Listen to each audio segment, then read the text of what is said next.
Barry, can you hear me? Can you hear me? You're muted? You're muted. Interesting. Okay, so let me do.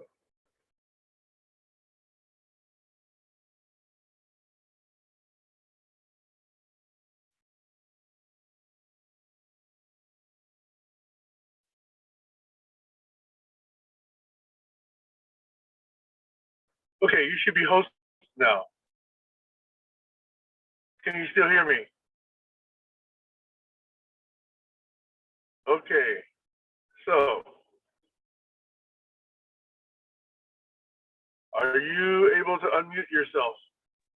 Yeah, using security, I turned on the allow unmuting for everybody. Okay, good. All right, so I can hear you now. I should be on the road for the next 45 minutes or so. Okay. I pulled over to start the meeting, so now I'm driving again.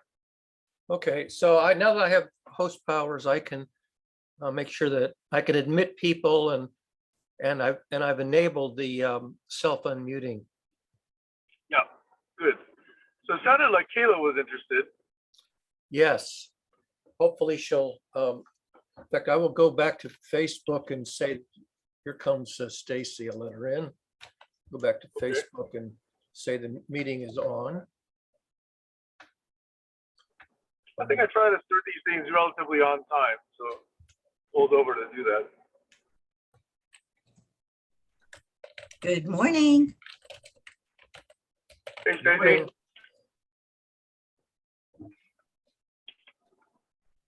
I'm headed towards the house, but I won't be there for another 45 minutes or so. Okay.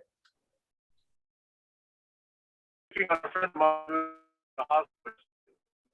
That was garbled. Yeah, we can't I hear said I you. was checking on a friend of mine who had been taken to the hospital yesterday. Oh dear. Oh, She was in a class and collapsed in class, so one of the classmates took her to the hospital. Whoa, is she okay? Yeah, it was, I guess, not enough nutrition and too much stress and not enough sleep. And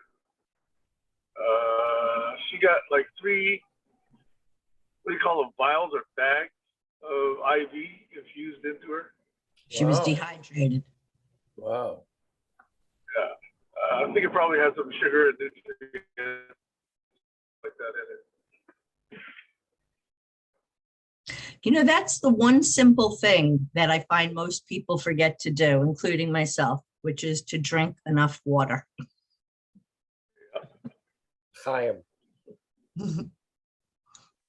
It's such a simple thing, but I really have to get into the habit.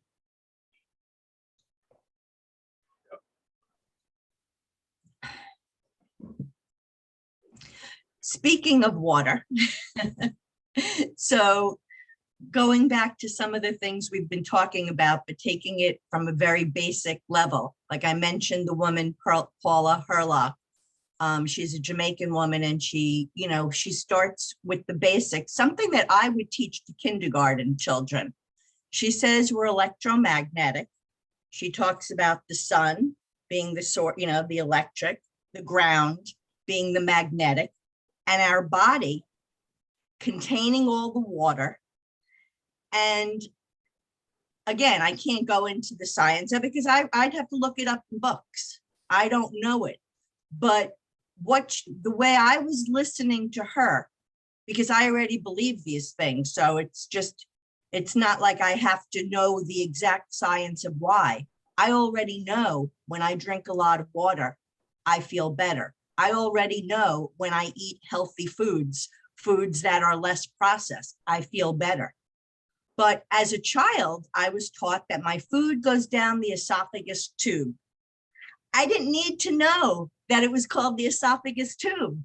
It would have been more helpful for me to know that my body is made up mostly of water, and to know the relationship between the ground or magnets or I'm just saying, I don't have the words to put. If I did, I'd sit down and I'd write it out, but I don't. But I have the idea that very complex or very simple principles could be put in simple terms.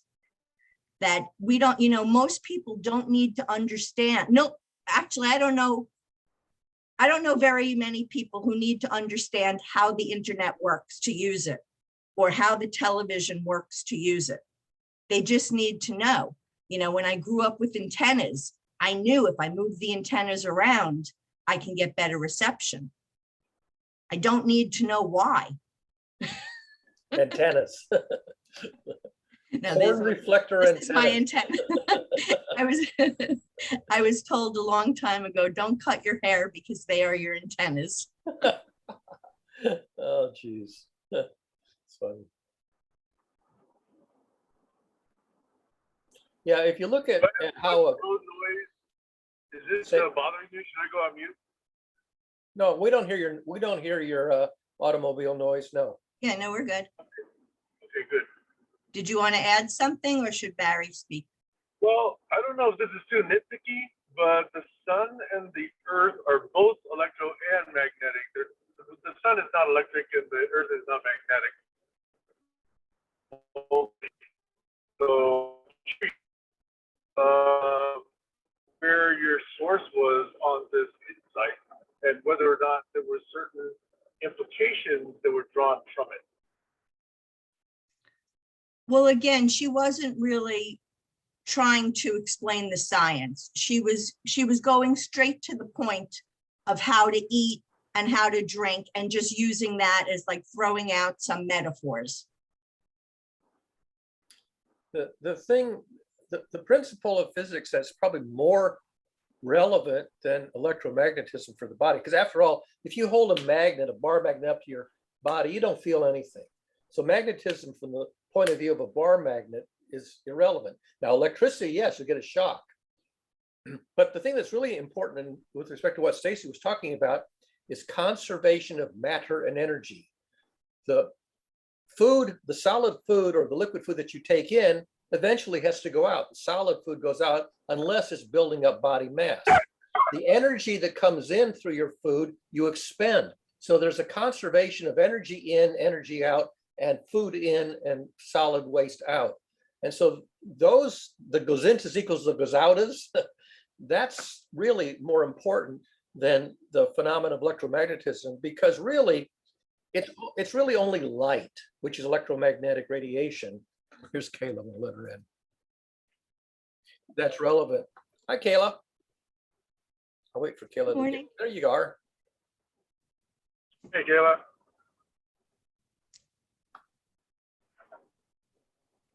You're muted, Kayla. You have to, there you go.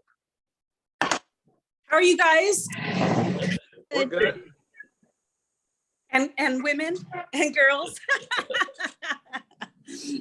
Although when you say guys now, women have Yeah. adopted that too. Yeah, I don't think of that as having a gender. Well, yeah, because there was a play called Guys and Dolls, and I think women don't like to be called dolls, except maybe little girls. Dolls. That's so funny. Oh, I'm I'm gonna unmute myself or mute myself because I've got kids on the Oculus, dogs roaming. What is an Oculus? It's a VR headset. Oh, okay. Thank you. Maxwell got two. No, I thought it was a vocabulary word that I didn't know.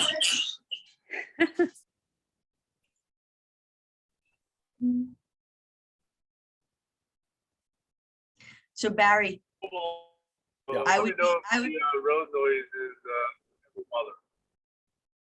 we can't hear what you just said. I couldn't make that out, Sam. Okay. You want to say it again? I guess, oh, he froze. Okay.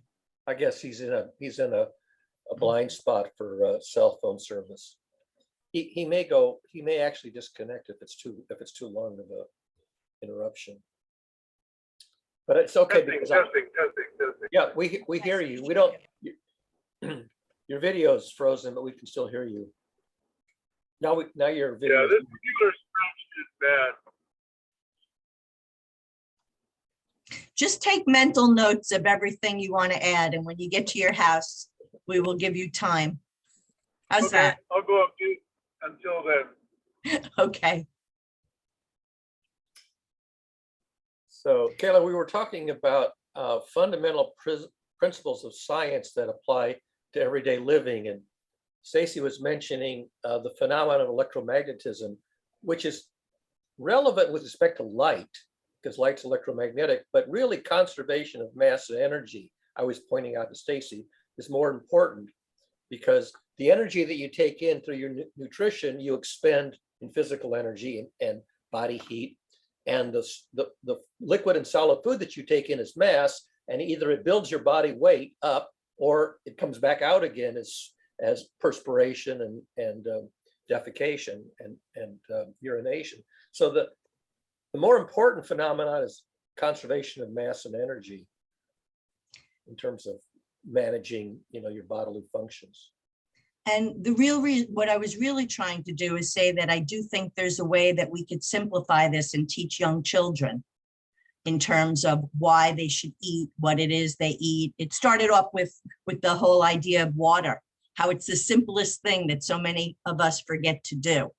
So that's what I was really trying to say. I don't have the words or the understanding of like the specific scientific principles to break it down, but I know there are people that do, that sometimes we ignore the fact that young children are very capable of learning these things. So that's the bridge I was trying to build. Yeah. May I add, as long as it's fun? Because these long-winded adult things, kids tend to be very simple. Right. And it really starts from when they're young. For instance, Damien grew up with baby food that I processed and I cooked myself, and it was all really simple. And he grew up eating fruits and vegetables.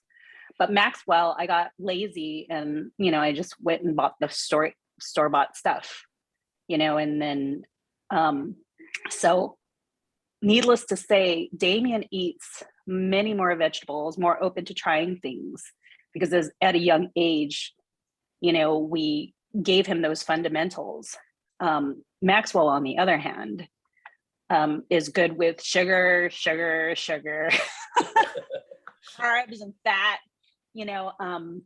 which aren't bad. They're not bad, but I'm glad that you guys are bringing this up, because Maxwell is underweight according to the medium, but you have to take in consideration his disposition as, an Asian, and he also expends a lot of energy. So the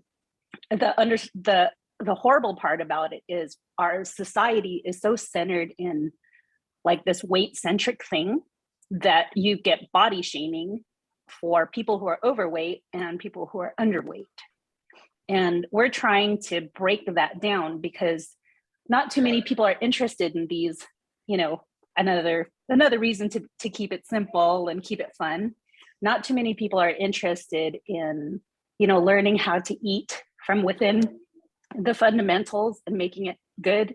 They're more so interested in just like the resolution. So my parents, the funny thing is I grew up like eating really well. My dad cooked everything. He grew his own gardens. He even slaughtered his own chickens. So, we grew up with some chickens in the backyard, and then he plucked the feathers, and it was awful. We grew up with goat in our in our garage. And then like by the time it came for us to choose our own food, we just went the exact opposite. We were like McDonald's for days, because we deprived ourselves of that. So anyways, long story short, I'm really glad that society is kind of leaning more towards nutrition friendly foods, because we're realizing, especially here in the United States, that obesity has become like a pandemic of its own. And it's still a struggle for myself and Maxwell on opposite ends. So I'm I'm actually trying to find ways to cook really delicious but healthy food that the macronutrients are good for us. And then just giving it to the kids is something delicious. But it's a challenge with Maxwell. He likes his sugar, and I've been working on my macros for the last 2 weeks, and we're just surrounded by carbs and fat. We aren't surrounded by protein. We aren't surrounded by the Y's. We aren't growing up to say, okay, well, avocados have healthy fat, and they have fiber too. So it's like a balance of what the earth gives us. Anyways, that's my contribution to the whole topic. I don't know if that's what you guys are looking for. Yeah, understanding your basic nutrients of a balanced meal, that is important, knowing what's a balanced meal. Hi, Colin. Last time Colin's microphone wasn't working. I don't know if it's working today or not. He wrote. He'll put in the chat. He'll put in the chat that he has no audio today. No, he didn't say he has no audio. He's I just, mean- he just said, he just showed us that he's not going to be using the audio. Not the same. I'm Oh, joking. I but, thought he said he had no microphone last week or yesterday. That was last week. Is that last week? Okay. Wasn't on yesterday. Was it? I don't remember if he was there yesterday. I don't think he was. I don't think he was. Anyway, he'll use the chat. So what else shall we talk about today besides nutrition and balanced diets and goes out as What Can I goes make out- an analogy? Sorry? Can I make an analogy Sure, too absolutely. Love of it. something that's on my mind? And I'm sorry if this is off topic. I know Sam has his idea for Sunday, yeah? Yes. Not You have your today, idea? he doesn't. Oh, not oh, today. well, Okay. Probably not He's today. 'Cause quiet he's for on- 45 minutes. being that he's on the road and not participating, I think we probably won't do the regularly scheduled topics. So in light of the situation with yet another mass shooting, I belong to a Facebook group of moms. And let me give you a back history here of, my area. Even though I'm about an hour north of Los Angeles, and as you know, Los Angeles is extremely diverse. Ventura County has its own little bubble, and there are a lot of Republican, right-winged, extreme people. So in other words, people here love their guns. And the women of the Camarillo and the Conejo Valley area are mostly, white women whose husbands are gun owners, or they themselves are gun owners. And I've seen a lot of arguments like, we need armed security, like, don't take away our rights, stuff like that. And there are a lot of toxic conversations going back and forth. But my whole analogy with nutrition is it's not about the gun, but you're gonna want to take something like an AR away.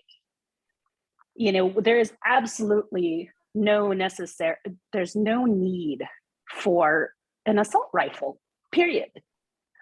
You have your gun, but I mean, that's kind of like, the nutrition analogy would be, obviously you're going to have a deficit, a caloric deficit if you want to lose weight, if you want to shed the pounds, right? That's like synonymous to taking out the rifle in that situation. You don't want to drink alcohol if you're trying to lose weight. And it's also from the inside, teaching people, teaching society, teaching, take Constitution out of the equation. It's not bad to own a gun, but you're going to want to check people out and to make sure that they are responsible and they don't have any, criminal history or and I just don't understand why a lot of these gun owners feel like they need to protect that. Like, to me, it's like, I want to eat all the fried chicken I can. Like, cool. But you also want to lose weight, right? It's like, I want to protect my gun law. Yeah, but you don't want your kid being shot up, and security isn't the thing. That's like the diet pill of the it's like, okay, well, everybody just have a diet pill. It's it won't solve anything, period. And I just don't understand that. So that's just my thought for this week. Franklin Roosevelt once gave a speech in which he mentioned the four freedoms that everybody's entitled to. And if memory serves, one of them is freedom from fear. And in the United States, where practically anybody, even as young as 18, can get a high-powered assault rifle, that creates an awful lot of fear for people out in public and public places. And I would think the freedom from fear would militate against allowing people to have military-grade weaponry, in their personal possession without having any kind of license or training or vetting or assessment that they're a well-regulated user of something. I mean, you can't drive a car without a license and registration and driver education. There's a lot of things that you have to show that you're capable of handling it before you're allowed to have that kind of power. And also it's that same fear that's causing people to buy weapons because they think that weapons are going to protect them from danger. So it's kind of a vicious cycle, this freedom from fear. It's working in the wrong direction.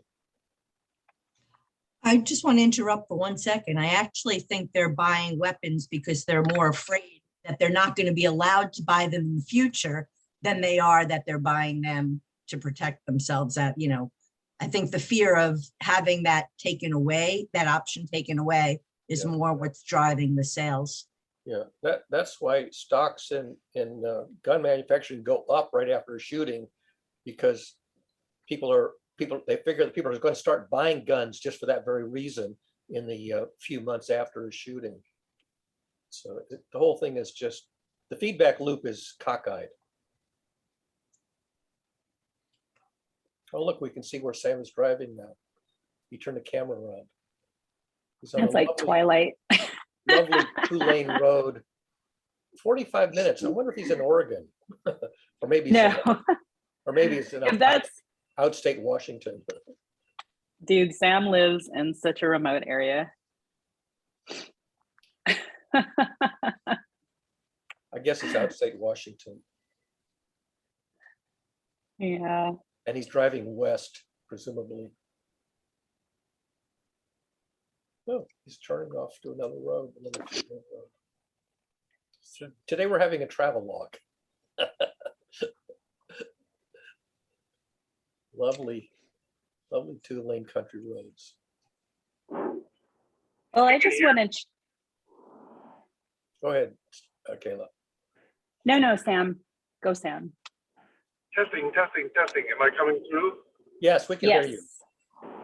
I'm just saying, I can do 45 minutes of this and it's like zero stress, entirely free. You see how much traffic there is? Yes. You are, right? No traffic. Mm-hmm. It's just pleasant. Yeah, very restful. This is why I like island life. Anyway, sorry. Kayla, back to your scheduled programming. Oh, yeah, right.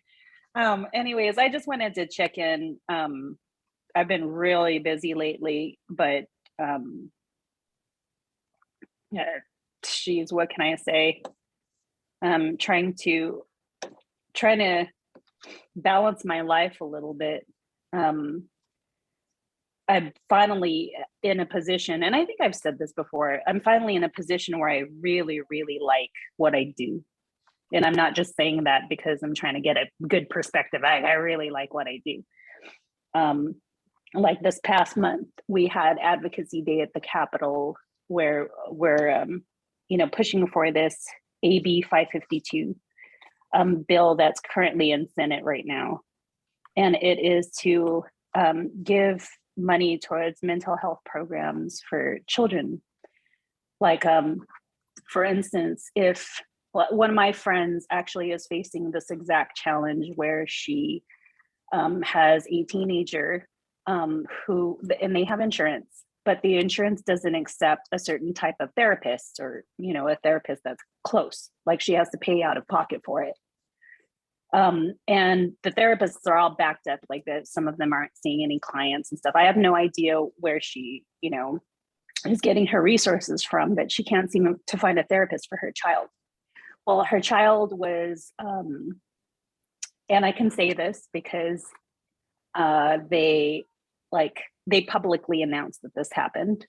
She had admitted her child to a mental health hospital because she was exhibiting behavior that was really distraught, cutting herself. She was thinking suicidal thoughts. So her child now is on medication to regulate her hormones. Unfortunately, they had to take it to that extreme. But this bill would pass, to give some funds to that exact cause. So now, unfortunately, well, not unfortunately, now they finally can see a psychiatrist. But it had to take the kid going to a mental health hospital for them to be able to finally access a therapist, a psychiatrist, and everything. The beautiful part about that is she is so brave. She told her entire class, which is Damien's class. And there have already been an attempted suicide in Damien's school, specifically his grade. So it's nice that this is all coming out.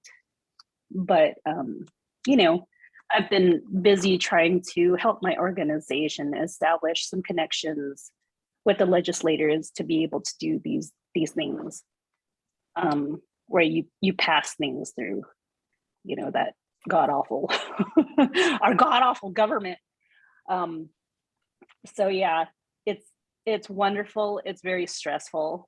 I've been to like a mental health first aid training.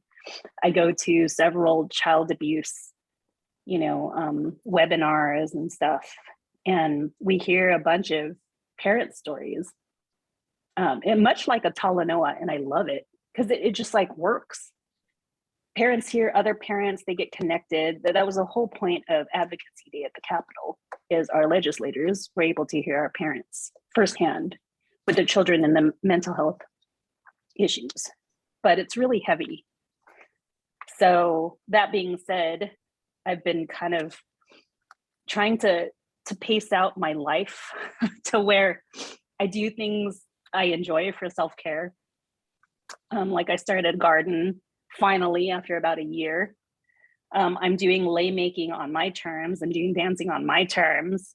I'm getting a pedicure, a manicure, a medicure, and spending more time with my kids. But man, it's crazy being kind of in that part of the world where you're, stuck in the government system and just passing shit through the legislator and hearing some heavy duty stories. So that's my check-in. Yeah, it's grim with the suicides. There's just way too many suicidal ideation and cutting and all that kind of stuff in the adolescent population. It's very grim. Yeah. Stacey, what did you post? I tried when we were talking about guns, I'm going to try to, I didn't hit enter because I'm afraid that I sent the wrong picture. I was trying to just show facts regarding gun control that just had to do with when the laws were changed. So this is just a fact that says after assault weapons were banned in 1994, mass shooting deaths dropped by 43%. Right. And after the Congress let the ban expire in 2004, they shot up by 239%. Yeah, So I've seen that. regardless of anything else, those are facts. And I just, if you notice when I read them, I didn't give credit to any one political party or blame to any one political party, because that's not helpful. The fact is the fact. This is what happened then. This was the result. Yeah, and there's a comparable story for the United Kingdom. There was a school shooting in the United Kingdom some years ago, and right after it, the United Kingdom banned guns at that level, and there hasn't been any more shootings in schools since. And they had the one time, and then they banned the guns.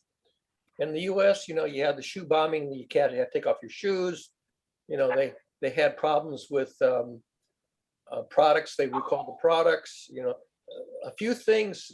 Jane Mansfield rear-ended a semi and went underneath the back end of the semi. So then DOT had to put these DOT bars, dot bars on the back. One event, and they change everything forever, except guns. And over 1 million people have died of guns in the United States in the last, I don't know how many years, but that same kind of time frame. We tend to gloss over the cultural impact of everything. Like even I think about cigarettes. There was a time as a little kid, smoking cigarettes was cool. I remember my mother would be smoking and I'd be 5 years old and I'd be like, can I have a puff? And I remember her giving me a puff of the cigarette. Yeah. So the laws and the way we respond to them has a big impact. So when I hear people talking about, well, it's not the gun that's killing people. Well, that's true, but there's so much more around it. The ability to shoot off dozens of rounds in a matter of seconds. That's nuts. You don't need that. There's no reason for that, except maybe in a military battlefield, which is basically has almost become domestically. Well, that's the other thing that makes me laugh. When I hear people talking about, Second Amendment, people talking about the right to defend against the military, I'm thinking to myself, when has any citizen defended against a police officer or any other member representing the government, and that became a success story for them? It doesn't exist. It's craziness. Our culture is insane. Put it plain and simple. Our mass culture is insane. And you know what? I think most people would agree with that. And so my question is, so we know that stress adds to people's insanity. So Yeah. why aren't we tackling those things that create stress? Instead, we do the opposite. Yep. We create more stress. Yep.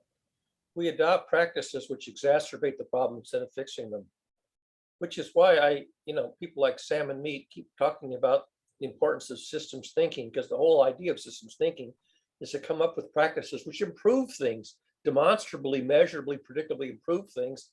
And if they are discovered not to improve things, if a measure proves to be iatrogenic, that is, makes things worse, in medicine, they immediately stop a practice once they discover that it exacerbates the issue. That doesn't cure it, but makes it worse. In politics, most of what we do in politics is iatrogenic. It just makes things worse. Systematically, predictably, recurrently. And that's insanity. Insanity is perpetually adopting practices that demonstrably make things worse in the long run. And I think that's one of the reasons that young people are so distraught, because they can see this. I mean, they can see that the practices are making things worse. And they, what kind of culture is this? Who wants to live in a culture that's literally creating hell on earth?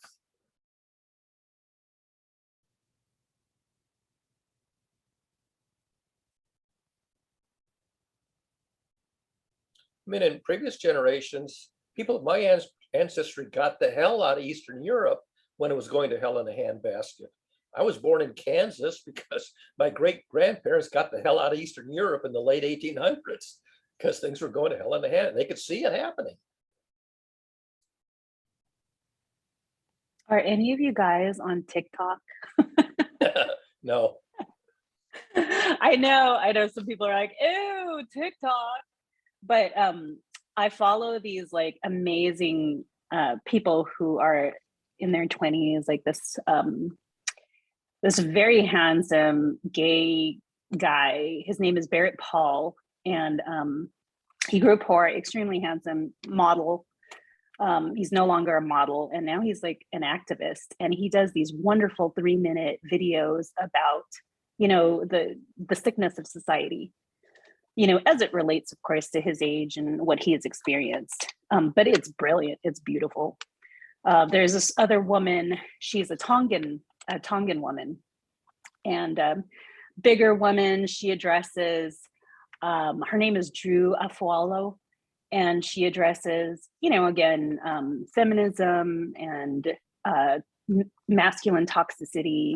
She also addresses obesity and society's sick view on it. And she's a little foul, but I love her. She always makes me laugh. I mean, it's probably, it's not leading, of course, with education, which Barrett Powell does. He leads with education. And he was actually invited to, what is that? He's invited to some international activist things. Anyhow, the youth are killing it. You know, a lot of them are speaking out and taking these risks to like speak out. They get a lot of hate, you know, and a lot of pushback, but I love listening to them. And for the few minutes that I have, it's convenient for me to listen to these people, you know, on TikTok while I'm cooking or using the bathroom or whatever. But yeah, you should, if you're so inclined, look into TikTok. It's hilarious. And you do have some really cool, smart people using the platform for good things.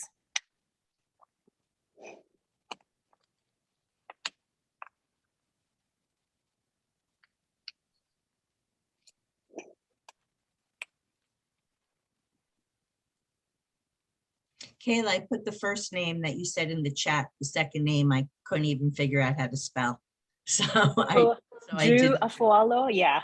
So if you want to do that. Is it I totally DRU? fangirl her too. DREW. Yeah. Put in Tonga and DREW and see if it comes up.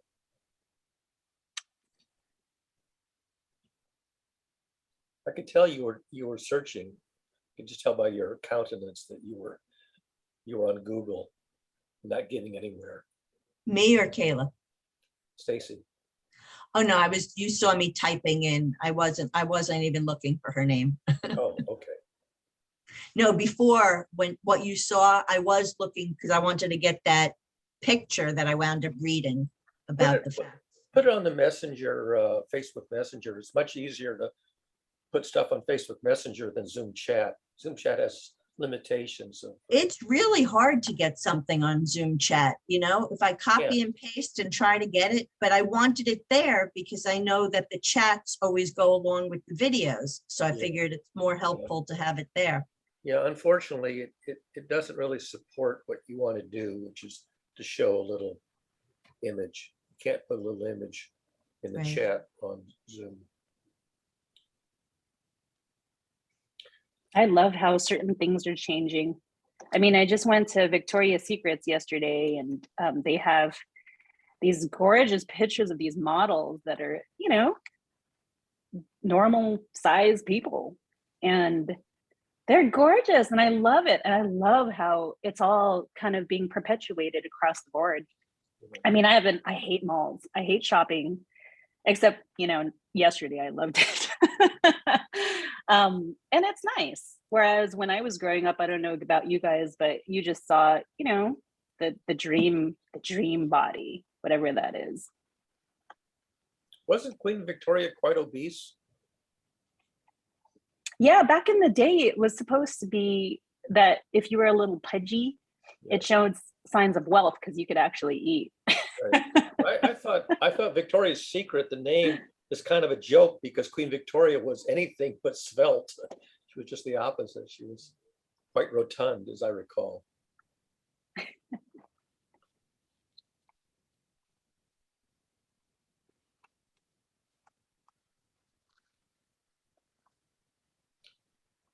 So what else shall we talk about today, ladies and gentlemen?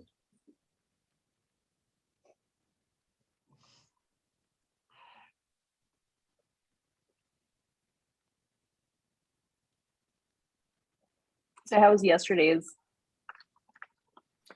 There were- barn raising? I guess there were, what, just 4 of us yesterday? Trying to remember now. Yesterday was very interesting. Joel came. Oh, right. It was very Yeah. interesting. Yeah, Sam invited Joel because Sam has been posting some things about the attitudes towards religion, whether attitudes towards religion are positive versus negative, and favorable versus unfavorable, and understandings of divinity and deities, and whether or not there's any value in having concepts of deities or divinities in our culture. And Joel was sort of, I guess it's fair to say that Joel was on the opposite side of the discussion from Sam. And Joel, I think, was a little bit frustrated that he wasn't making any progress in presenting his perspective. So Sam invited him on to express his perspective. And Sam also mentioned something I introduced. I introduced something called analytic theology. I keep saying that there's a huge chasm between theology, which is very abstract, sort of like graduate level reasoning, and religion, which is for the masses. Religion is sort of really dumbed down for the congregants, almost to the kindergarten level. And as a result, there's a huge chasm between religion as presented to the general public versus theology, which is what you do in seminaries, which is essentially graduate school. And I point out that you can denigrate religion because the practices don't really align with the beliefs of theology, but really what you should attend to are the core beliefs. And the core beliefs reason very much like we reason any concept in science or philosophy, or abstract reasoning. And there's much to be gained by looking at theology without regard to how it's dumbed down for religion. And I've even written up a little bit about analytic theology and pointing out the overlap between analytic theology and just secular systems thinking. There's a lot of commonality between secular systems thinking and analytic theology. I've written at least 2 or 3 pieces on it. And Joel made a very good point, and I'm paraphrasing, but he pointed out how we, instead of listening to the mystic or that wise person, we're focused on their following, which doesn't always have the same wisdom that the person who's bringing it forward has. And I think that's really important. And I know I'm guilty of that myself. Yeah. The classical cartoons show Jesus trying to teach something and his disciples just don't get it.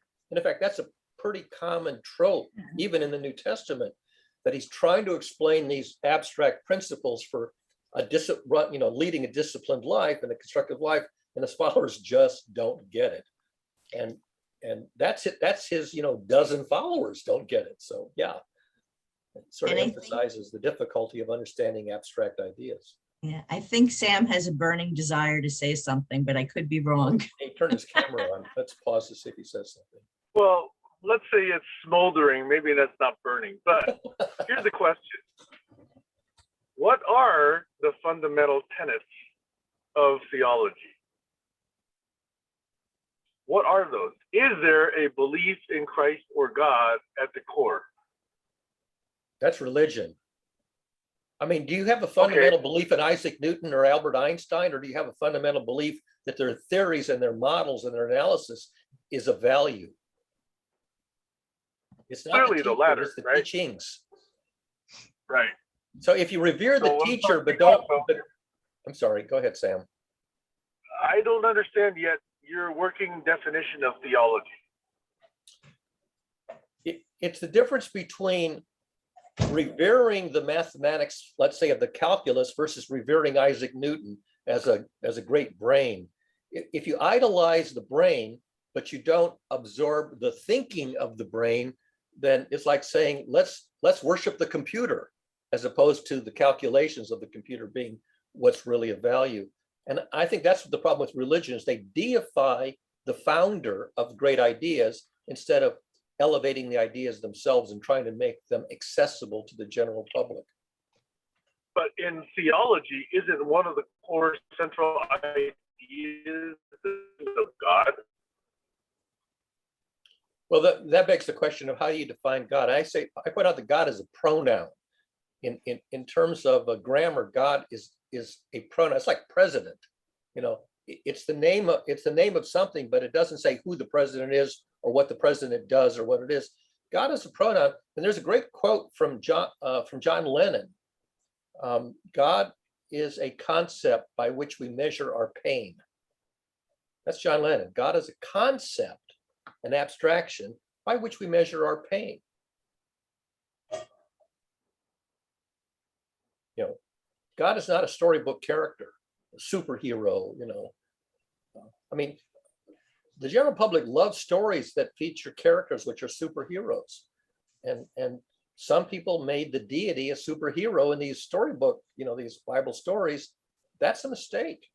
It's not the Superman should be worshipped. It's Superman always does the best thing that the Superman can do without, you know, making things worse. It's his practices that are laudable, not the character. The character is just a representation so that you can present the behavior patterns. So I guess I'm still puzzled. What is the core tenet of theology, and what is it really trying to understand? All right, so for example, in Judaism, they refer to the name of God, not God, but the name of God, because deities have names and names have definitions or interpretations. So the Old Testament name of God translates in English as the spirit or process of becoming. And the New Testament deity has a name, Yehoshua, which is transliterated into Jesus. But Yehoshua, that's a very long word. And that's because Joshua, we have Joshua here, right? Joshua is a biblical name. It means rescuer or savior, literally rescuer. And Yehoshua, the yeah in Yehoshua is the reference to the Old Testament deity. So the process of becoming will save you. That's literally how you interpret the name of the deity of the New Testament. The process of becoming will save you from what? From going down the tubes. You know, if your life is going down the tubes, that is, you're living an unbecoming lifestyle and things are getting worse, the process of becoming will save you. That's really what the name of the deity of the New Testament means if you translate it into ordinary English. And yet the Bible didn't convince me. Well, look, Kayla, you're engaged in the process of becoming routinely on a daily basis. Okay, the spirit of becoming, the process of becoming. I mean, you know, that's a fair representation of your being, of your behavior, of your daily routine, and that's simply the name of the deity of the Old Testament, the spirit and process of becoming.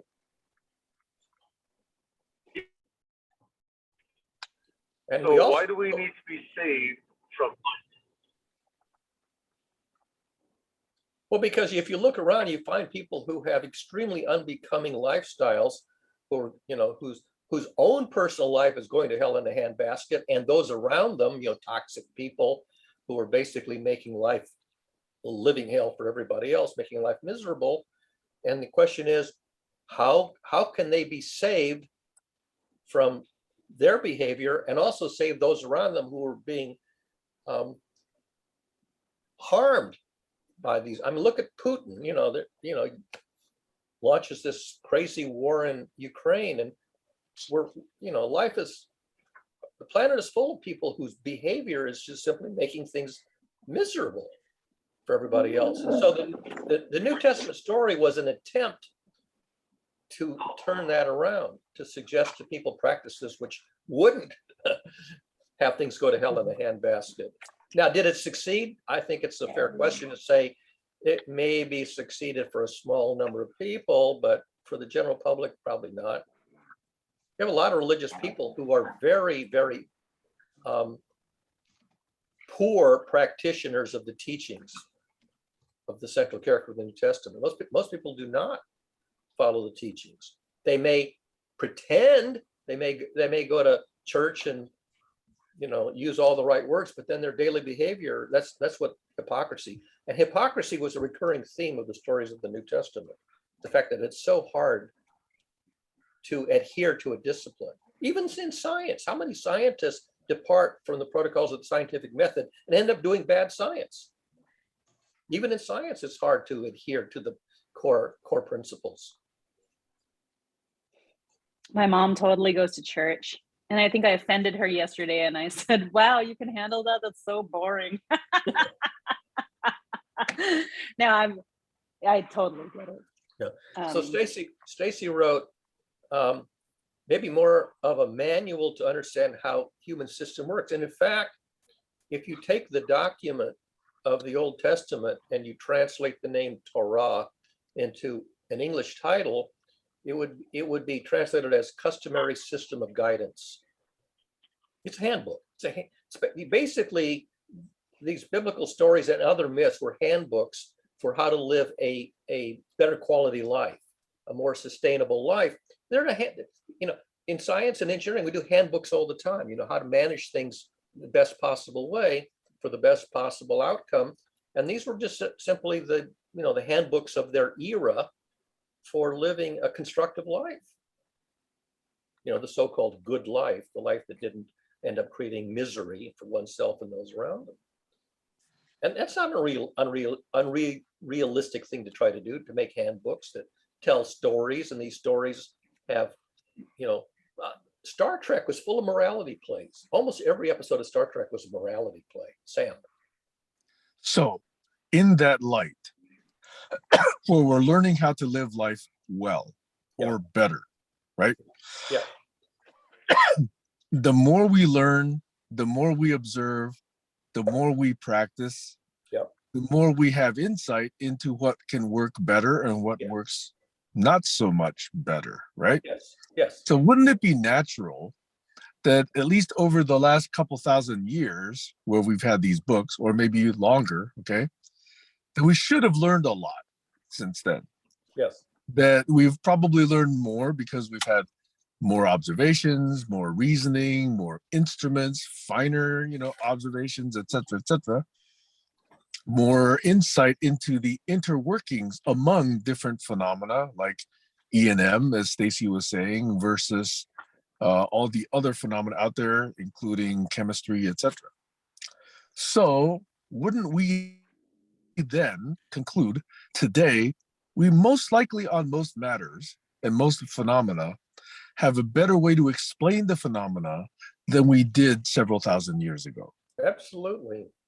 Right. And psychologists and philosophers and other academics have tried to find other media of communication, including in the entertainment media, the storytelling, other entertainment or music, other media of expression, which is trying to get across the same insights, the same ideas. Right. And I mean, we've had mathematics for a millennium, yet most people are really suck at mathematics, so you can have the literature and extremely poorly educated population who just simply never absorbed or embraced the academic material and do not employ it.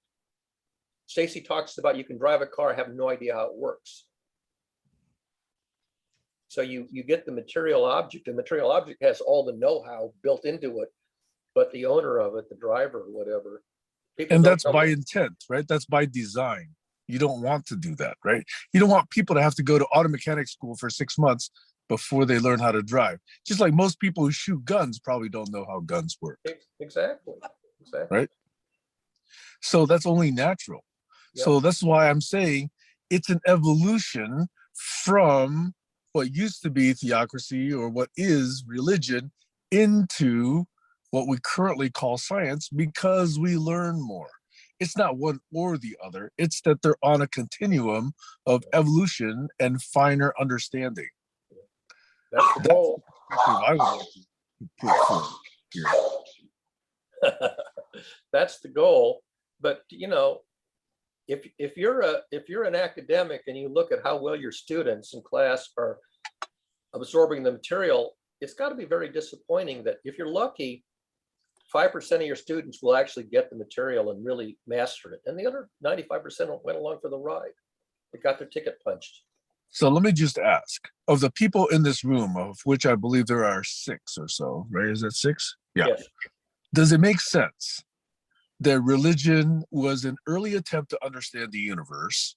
Theocracy is an early attempt to understand and explain the universe, and that we can see the evolution towards the more scientific, the more rational, the more observation-based, evidence-based, hypothesis-based, etc. Can we see that they're on the same spectrum? Yep. And that evolution naturally leads us to more of the later understandings.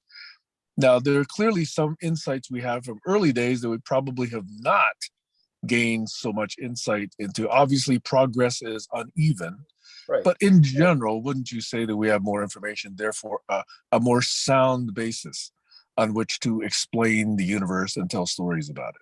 Oh, yeah, absolutely. I mean, the early theologians were the pioneers of systems thinking. Now, they didn't call it systems thinking, but essentially they were employing the tools for thought that today you and I would call systems thinking. They were employing the same tools for thought 2,000, 3,500 years ago as best they could without the benefit of being able to go to Stanford to learn it, you know, when you're in your 20s. So very few people ever got that far, but some did. You know, you had the great Asian philosophers, Lao Tzu and Confucius, and in the Jewish tradition, you had Hillel and you know, others like that. So you had these deep thinkers who were basically employing what today you would call systems thinking before it even had a name.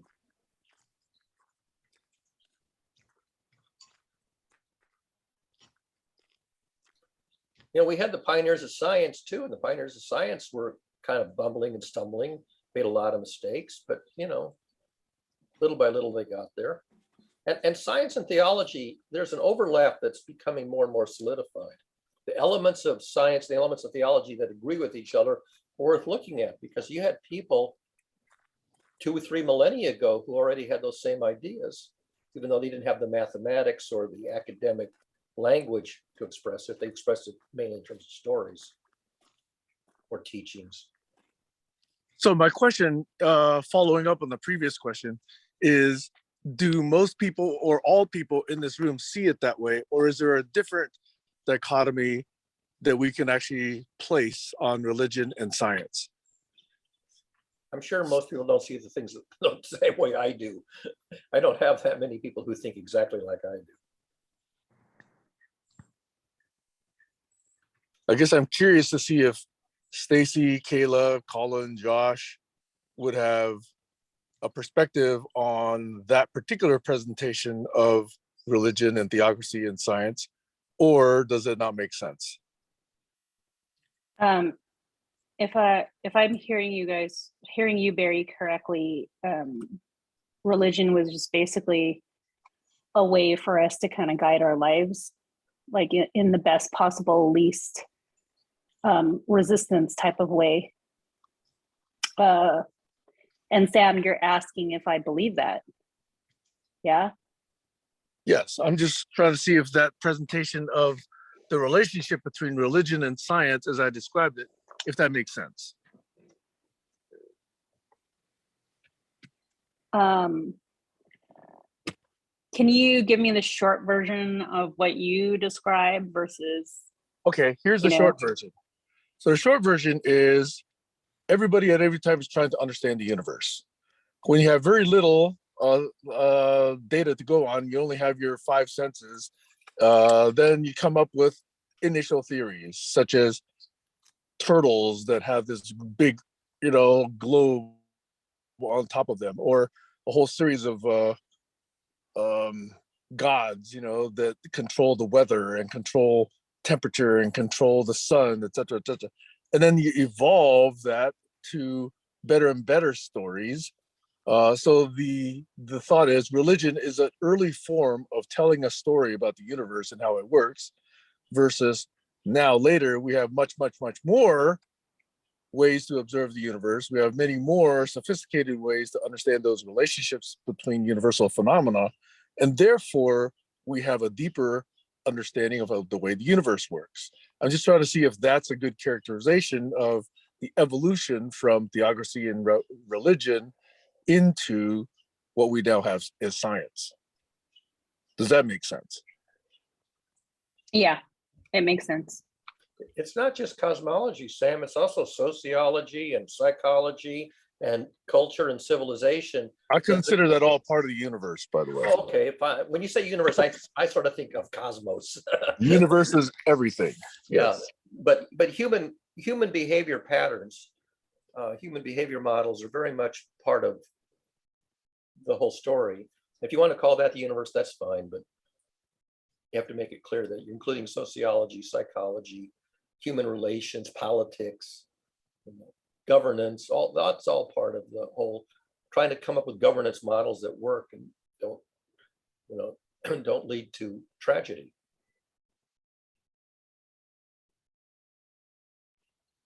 Yeah, I take the meaning of the word universe literally, as in everything. Yeah. As in universal. I think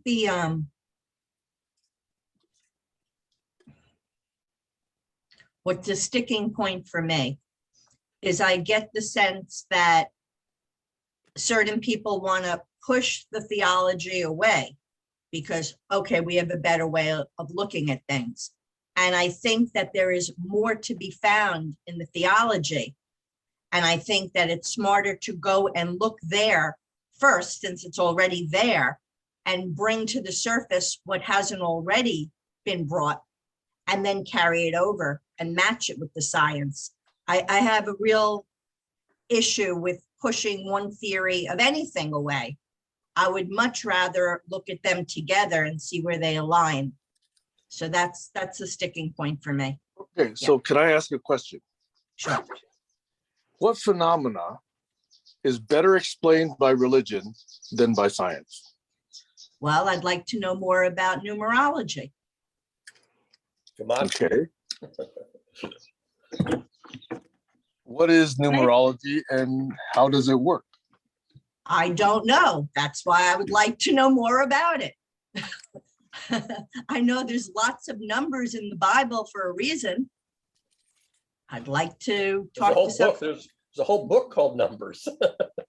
and I did at one point attempt to go to Torah study, hoping to find out some more, but I couldn't. It was beyond me.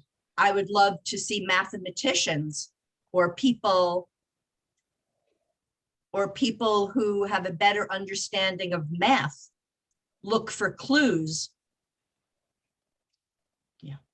Yeah, and that's what I've done.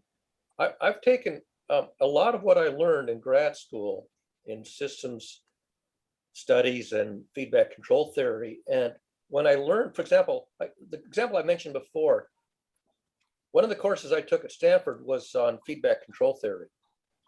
And turns out there's a fundamental theorem in feedback control theory that says under what conditions is a system controllable?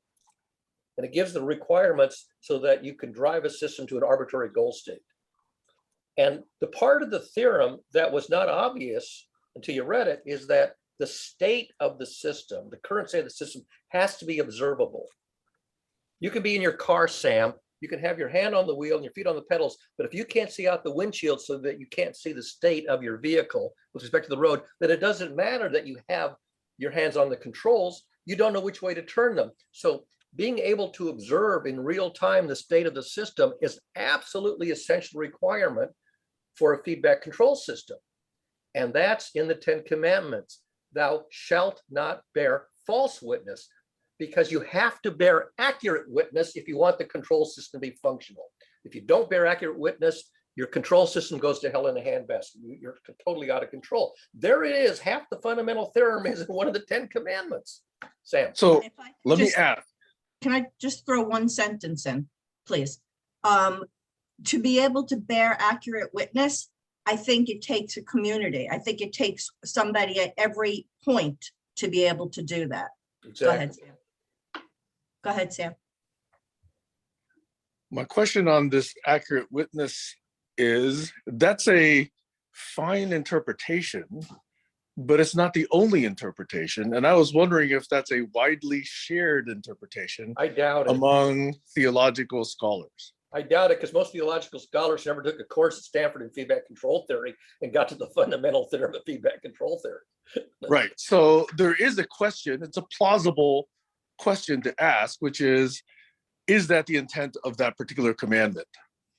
I think it makes sense to you, but I'm not sure. And I'm no, scholar of the Bible, so I have no opinion on this. I'm just curious whether or not that interpretation was widely accepted as what was intended by that statement. Yeah, I think more likely, because you have to remember that the New Testament was written about 1500 years after the invention of the rule of law.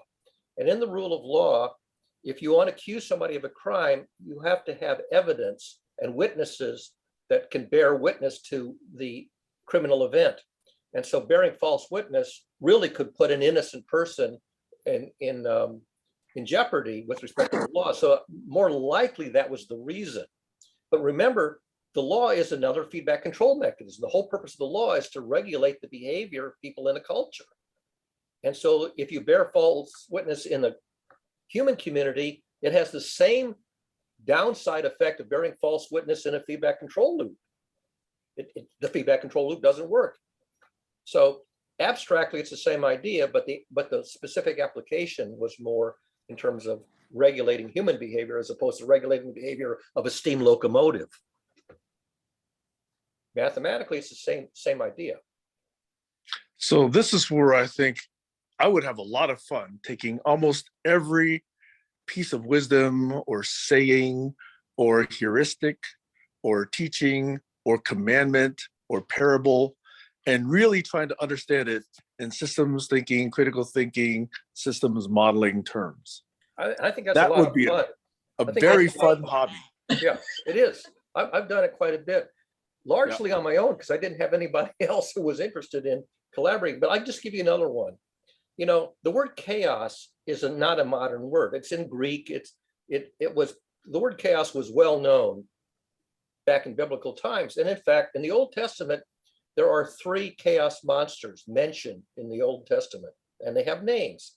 There's the chaos monster of the land. It's called Behemoth, which literally means beast. There's the chaos monster of the skies. It was called Ziz, which sort of sounds like zigzag. And there was the more famous one, the chaos monster of the seas, and its name was Leviathan. And that's the interesting one because Leviathan is a very long word. It's a compound word. Most words in Hebrew have 1 or 2 consonants, or I'm sorry, 2 or 3 consonants. Leviathan is clearly a compound word. And you ask yourself, how do you parse the name Leviathan? Well, it's Leviathan. Now, my grandfather's name was Nathan, which is a biblical name. And Nathan, which begins with the letter N, is like an N is like an exclamation mark. It's emphasis. Atan means gift. And Natan means wonderful gift or giver of wondrous things. So Natan is an awesome, wonderful gift, but Atan is like a Christmas tie. Thanks a lot.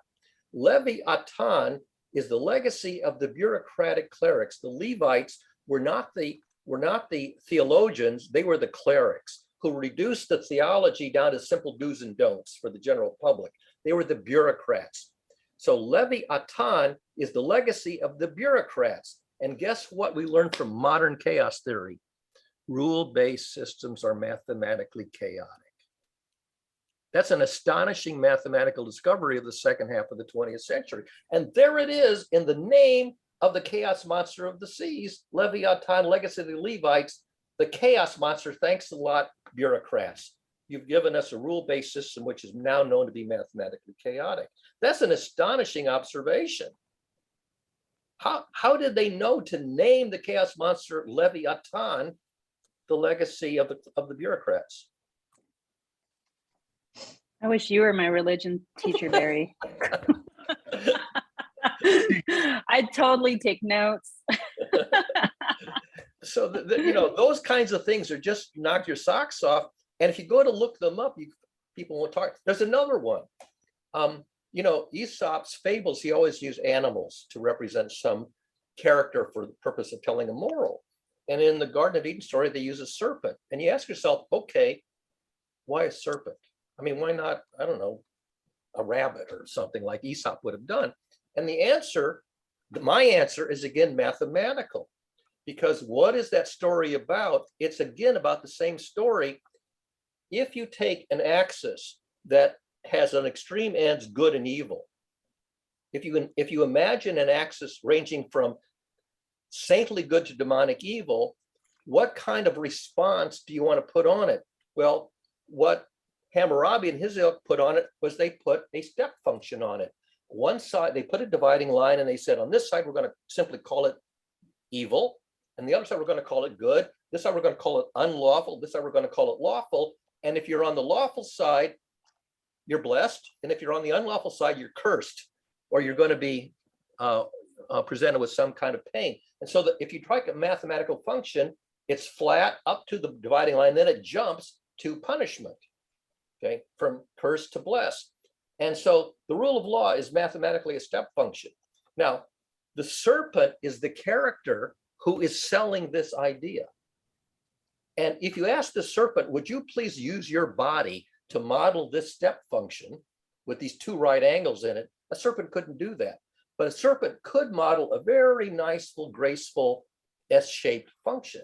And in fact, in feedback control theory, if you want to put a function in the feedback loop, you almost invariably want to put a function that goes like that. And you don't want to put an on-off function, except maybe in your furnace and thermostat, which is the way they do it, but your cruise control doesn't do it that way.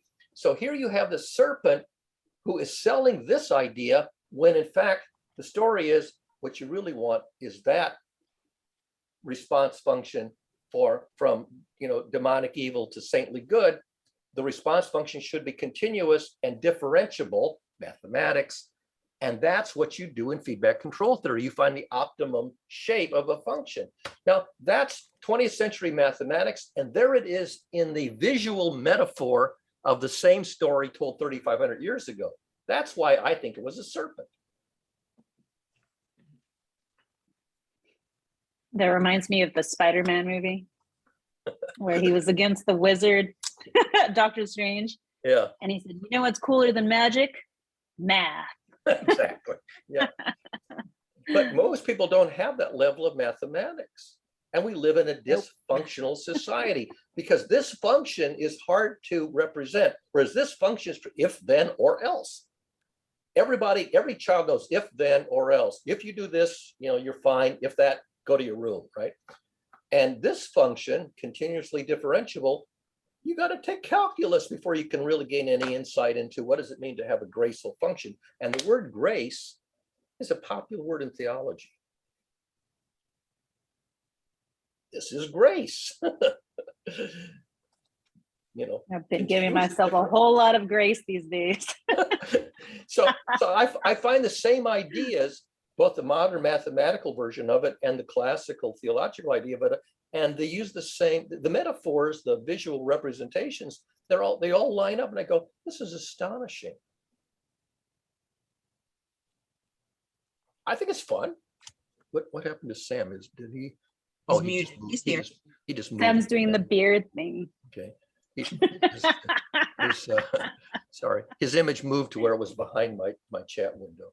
So those are the kinds of things where I look for the pioneering ideas that become powerful in 20th century science and mathematics, but the ideas were presented in stories or allegories or parables or myths or whatever, and they align. That knocks my socks off. Sam, you're muted. Turn your mic on, Sam. That's the hobby I would like to engage you on, and anybody else who wants to participate in that, because that is unifying. That is a chance to really understand and put together multiple systems of thought and rationalize them. Yeah. Do that mapping. Yeah, exactly. I've written maybe 3 or 4 short pieces, like one or 2 page long pieces over the years. And, you know, every once in a while I will mention them and provide a link. But like Joel, I go, did anybody actually go and look at that? Did anybody get anything out of it? I mean, I could sit here and present it, you know, in a little presentation or a more like a seminar, a discussion group. But I find those things fascinating. You know, those ideas. I mean, look at the Kabbalah. Kabbalah is model-based reasoning. The Kabbalah is one of the early attempts at model-based reasoning. Sam. I'm not responding to the Kabbalah note. I was responding to a previous thing that you had said, in that if we don't unwrap, if we don't unpack the systemic foundations of these pieces of wisdom or memetics or claims, then they appear to be contradictory. I'll give you an example. There's a saying, I believe it's attributed to Winston Churchill, that says, if you're going through hell, keep going. Keep going, yes, exactly. Right? Right. Now, there's another saying that says, if you're digging a hole, stop. If you're digging yourself into a hole, stop. Yep. Now, apparently they could be referring to similar phenomena of situations that don't appear most comfortable, right? Yep. So one is stop what you're doing. The other is keep going because you're going to get through it, right?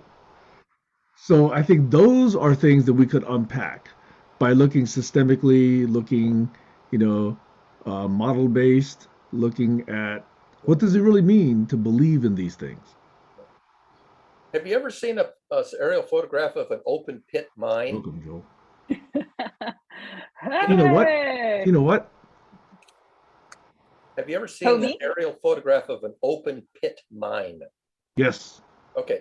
Now, the word pit in Hebrew is Sheol, and Sheol is the biblical word for hell, but it literally means pit.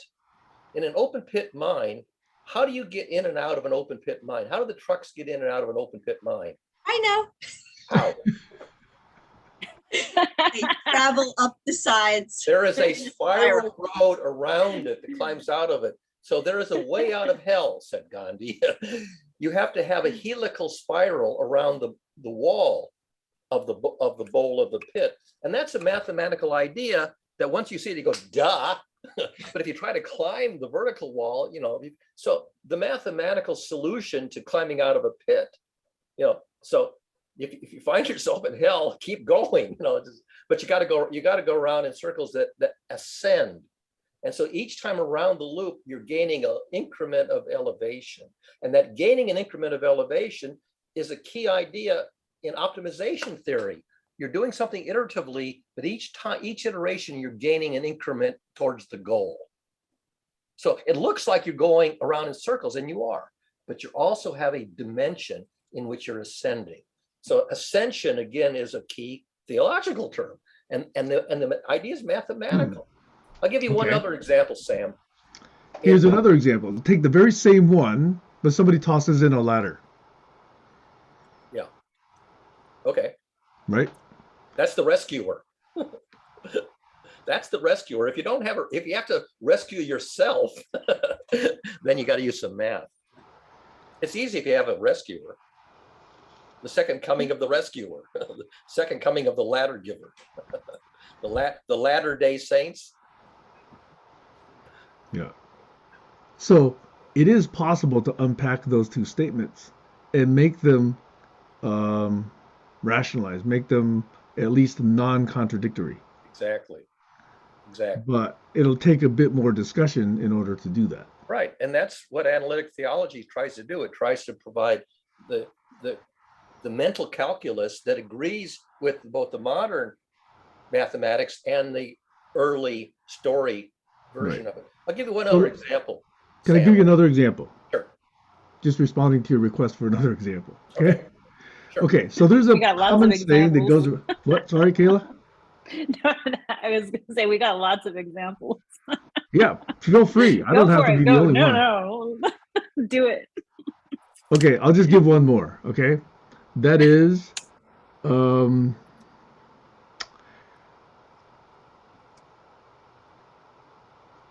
moving people out of your life who give you unpleasantness, unhappiness, or words to that effect Yes. is a form of self-care. Yes. That's a common teaching that's around a lot these days, Yes. right? Yes. Now, there's another thought which I have been trying to spread, which is if I'm to live in a society that I would like to co-create with people, we don't abandon people, Yep. There's your neurosis. right? There's your neurosis. Right.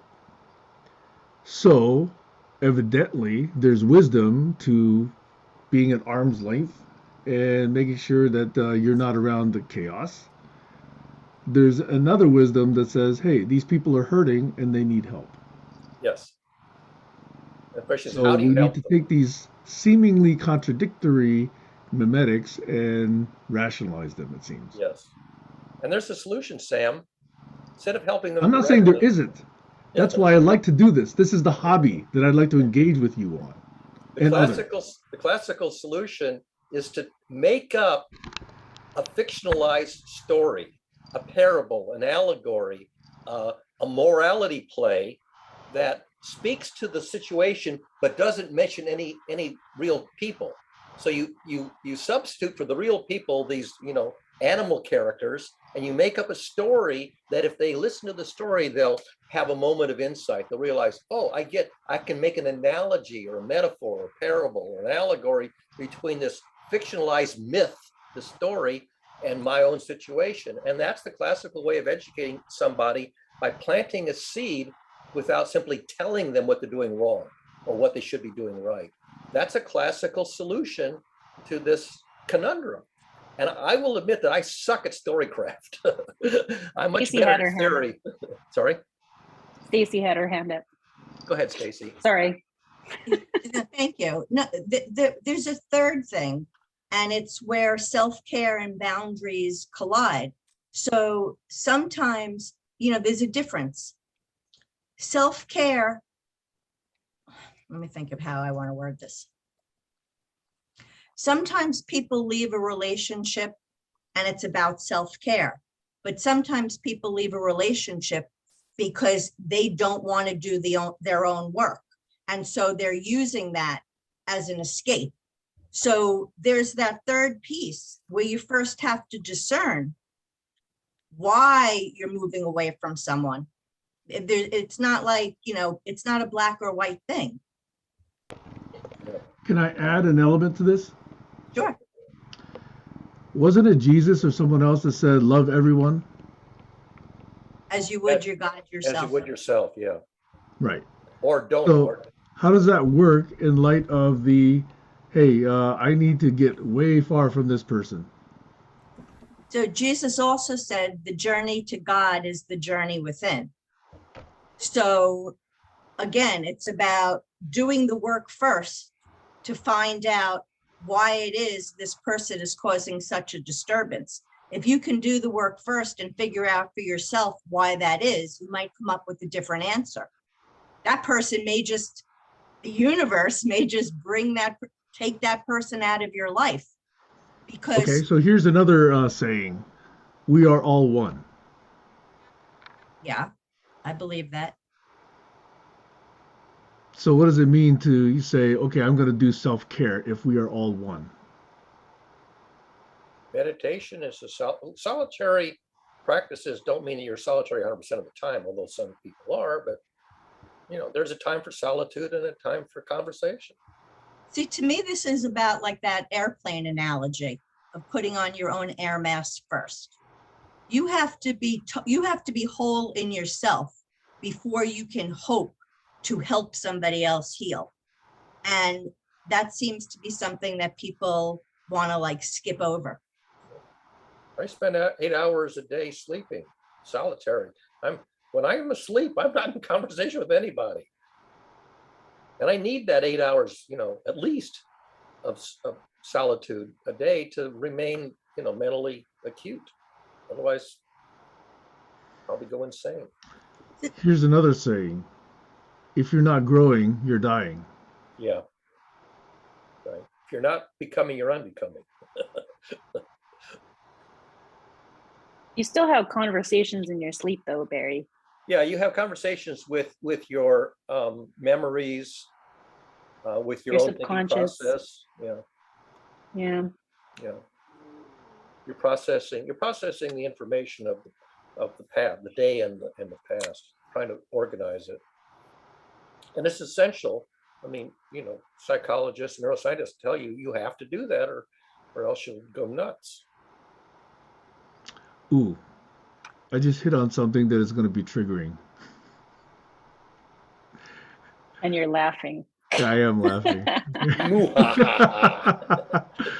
Okay, I heard there's a term, that is used to explain how males, especially the patriarchy, talk down to women. Okay, it's called mansplaining, right? Everybody's heard that term.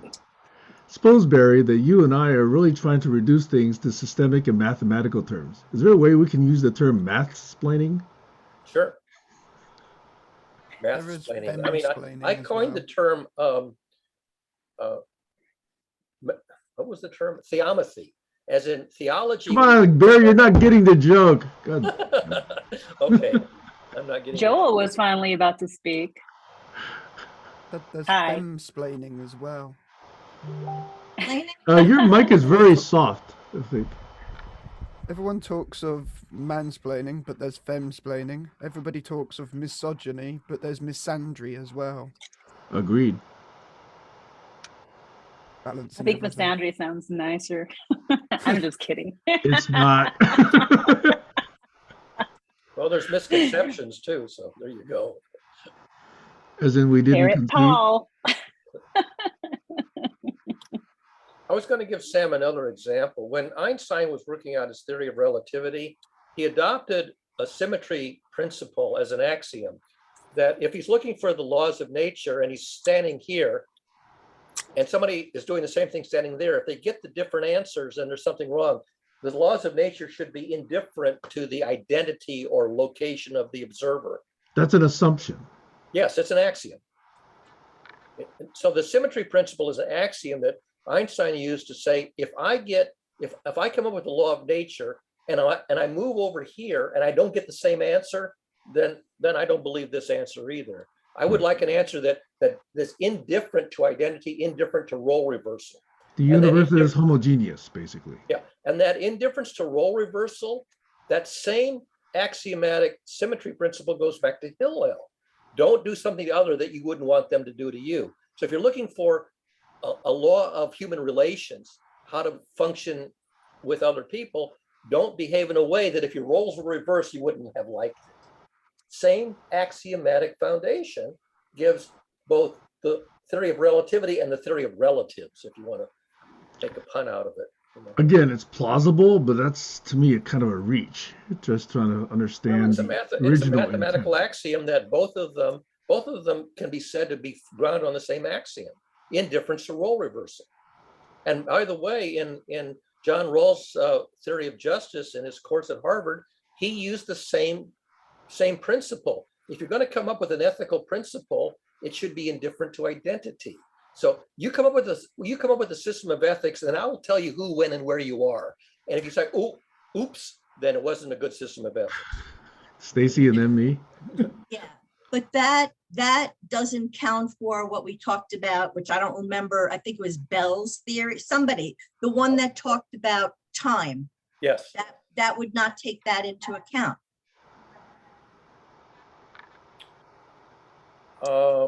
Well, because how you experience something over here, if you then go over there to experience it, you're not measuring what difference might be as a result of the difference of time.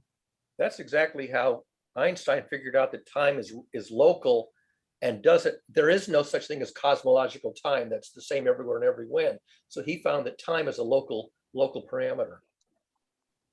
And that's a really important, that was a huge discovery that Newton thought there was a cosmological clock that ticked at the same rate everywhere and every when in the cosmos. And Einstein said, it depends on your position in space and your motion in space, and worked out the math for it. That was a huge breakthrough.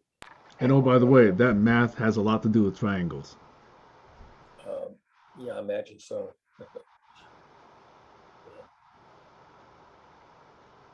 So this fun hobby, Sam, is really very rich. And you can think of it like gematria is just a recreational mathematics, recreational theology. It's just fun to find modern, technical, scientific, mathematical, academic content that agrees pretty much 100% with studies with theological documents from 2000 or Okay.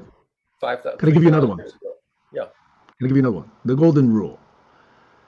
Do unto others as you would want others to do unto you. Okay, that's form 1 of it. Yeah. There's another form, sometimes referred to as the platinum rule. Do unto others as they would want to have done to them. Yeah, please people. Right? It's different. Yeah, that leads to manipulation too. Unless.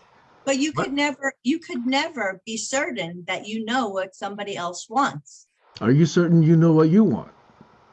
Me personally, I'm pretty close there. Yeah, I've been working on it for at least 30 years. Decades later, most people actually say, oh, no, that wasn't right.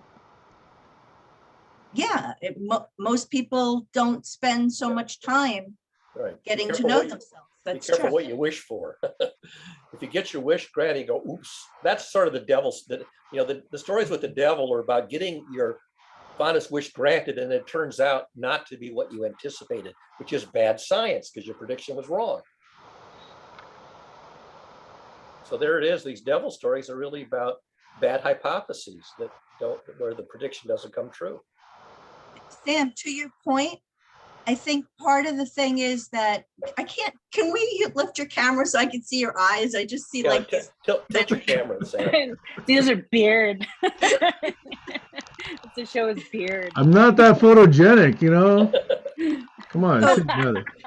What I want to say is part of the reason that so many of us don't know exactly what we want is because we don't know exactly who we are.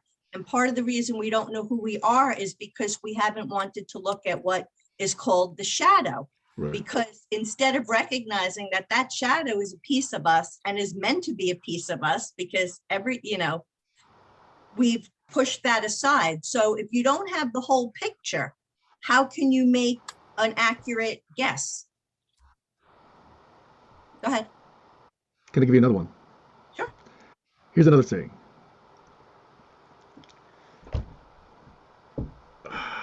The hardest thing in the world is to get what you want. That seems to be problem number 1. Woo, you have to stop. No. I'm not going to stop, okay? Because I'm not done saying this yet. You're stating that as a fact, though. But can you? No, I'm not stating it as a fact. All of these things are sayings. These are aphorisms. These are aphorisms that may not be valid. Can you put the word if? Can you put the word if there? If what? If the hardest thing to get is what you want, then no. Some people say I can't get what I want. They're perennially saying I can't get what I want. I can't get no satisfaction. There you go. All about that. Okay. Does that mean they're right? Well, they are. They think they're right. Okay. But then I counter with 0, which is exactly what you're saying, which is, do people really know what they want? That has to come first. I know what I want. What do you want? What would you like, Kayla? What do you want? I want to go to the beach. There you go. 11 o'clock. Can you go to the beach? Can you get satisfaction? Yes. All right, there you go. The meaning of life is solved. Okay. Suppose you want serenity. In a state of serenity, you don't want anything. What you want is not wanting anything, which is serenity. That's sort of a Zen irony. I want serenity, meaning that What is serenity? I want to be in a state where I don't want anything. Is that serenity? Well, it's my best attempt to get close to it. Okay, let me counter that with another saying. What is it? Some form of wisdom, whether it's serenity or happiness or whatever, is not that you don't have problems, but it's that you're still at peace and calm Yeah. while you're experiencing life, which does have problems. I want peace of mind, but peace of mind is also boring. Otherwise expressed as that you have problems is not a problem. That you think having problems is a problem is a problem. I want problems I can solve because I get satisfaction. If I have problems that are intractable or trivial, then I'm not happy. But if I have a problem that's right at that frontier where it's tractable, it's solvable, and I'm going to get enormous satisfaction out of solving it, then I'm happy. Trouble is, I can't find problems of that caliber, of that level. They're either too hard or too uninteresting. Tell God to do a better job of problem assignment. Yeah.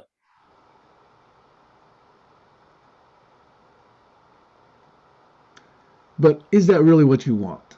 Do you really want to have fun? I want to enjoy life. I want to have more pleasure and enjoyment out of life than, being bored and lonely, for example, with lockdown and, most of the hours of the day, nothing to do. And okay, so arguably I could say, Barry, why do you want that? Why don't you just go to the casino and just live life? Because I don't care for gambling because I took too many courses in statistics. But they have shows and they have food and they have lights and things that shine and blink. Yeah. And I also have agoraphobia. I don't like to be in public. See, is happiness what people want?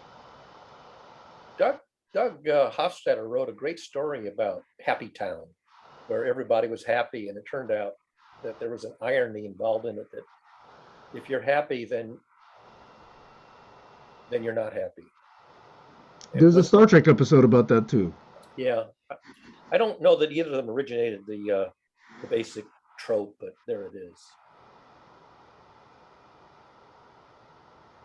That's the thing about being serene, is that then you're bored. People want a challenge. Right. The challenges are either trivial or they're too difficult. Right. Because I could give you serenity. Just wait, 27 billion years till we all are at 3 degrees Kelvin.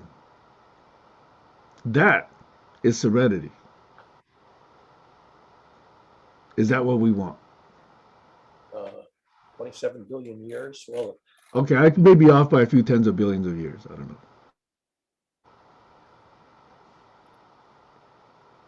As T goes to infinity, okay, we trend towards 3 degrees Kelvin. Alex wants in. I got to give him the link. Hang on a second.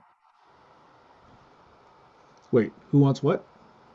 Alex doesn't have the link. I'm just going to paste it into. All right. I'll give him the link. He's good now. Sorry. I'm very poor at time sharing. So anyway, I'm saying if we would like to engage in this as a hobby, Barry and others, this could be fun. Because we could, so. I mean, each of these is being handled superfluously right now, but I think there's actually much more to each of these that we could actually unravel. There is. I mean, if people, besides Sam, is interested, like I say, I've written maybe 3 or 4 pieces, each of which is basically 1 or 2 pages long, delve into it and then come up with yet another observation other than the ones I've already identified, where there is an insight from modern 20th century academic analysis that aligns with something in theology that was never really interpreted before. I've done half a dozen of them, but I'm sure there's more. Sam? And eventually the one I want to get to is, do we need religion to be moral people? No. Well, it depends on whether you want to make a distinction between moral and ethical. You don't need religion to be ethical. Moral basically says you get the guidance from an external authority figure, for which you do need religion, or at least a pastor or a theologian or a counselor. But if you want to do the reasoning, partly in your own brain, maybe in conversation, then I would call that more like ethics. Stacey had her hand up. Yeah, I have a question for you, Sam. I'm curious to know why that's such an important question for you. Because if we need an outside authority to be good people, to be ethical, to be moral, then I'd be very, very disappointed, because there's clearly, to me and to Barry, other ways to be good people. But we could ask that, we could Define ask good. that, we could ask that question another way. We could say, does a child need a parent to teach them how to be a good person? Do you need a teacher to be educated? You can partly educate yourself without a teacher. You can be autodidactic, but I don't know anybody who's autodidactic who didn't also have and need teachers, because you can't discover everything on your own. It's just unrealistic. So you do need teachers to learn some stuff, and other stuff, researchers can figure out some stuff, but not very much. But Okay. again, I think it's really, I want to make this point.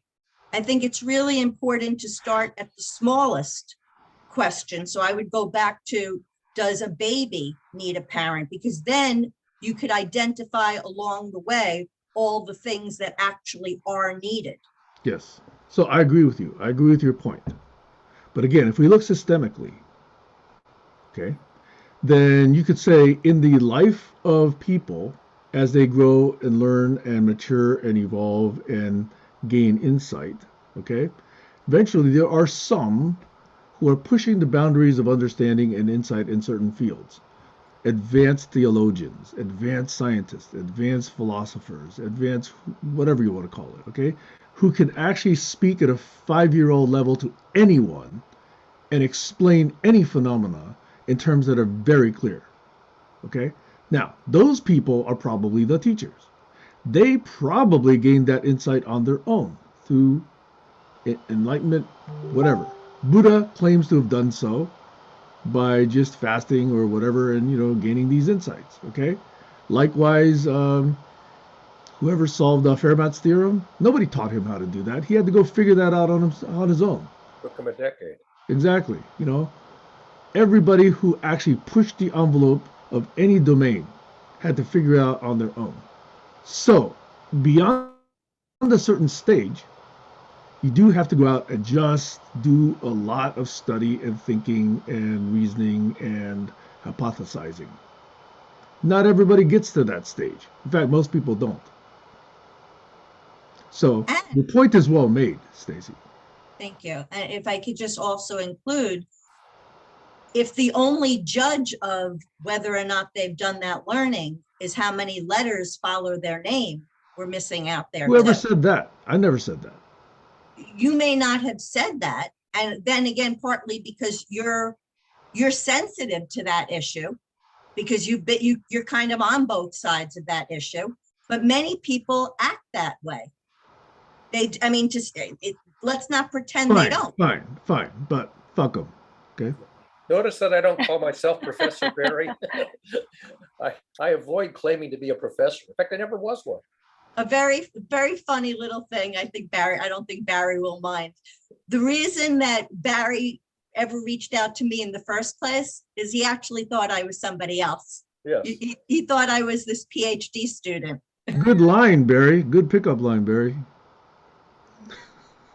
I did think you were somebody else, but wasn't a PhD student. Just another female on Facebook that I had you confused with. Oh. From another discussion group. And I'm Wait. glad you made that mistake. Wait, is there another very credentialed Stacey Dress running around out there? I don't think there's another Stacey Dross out there.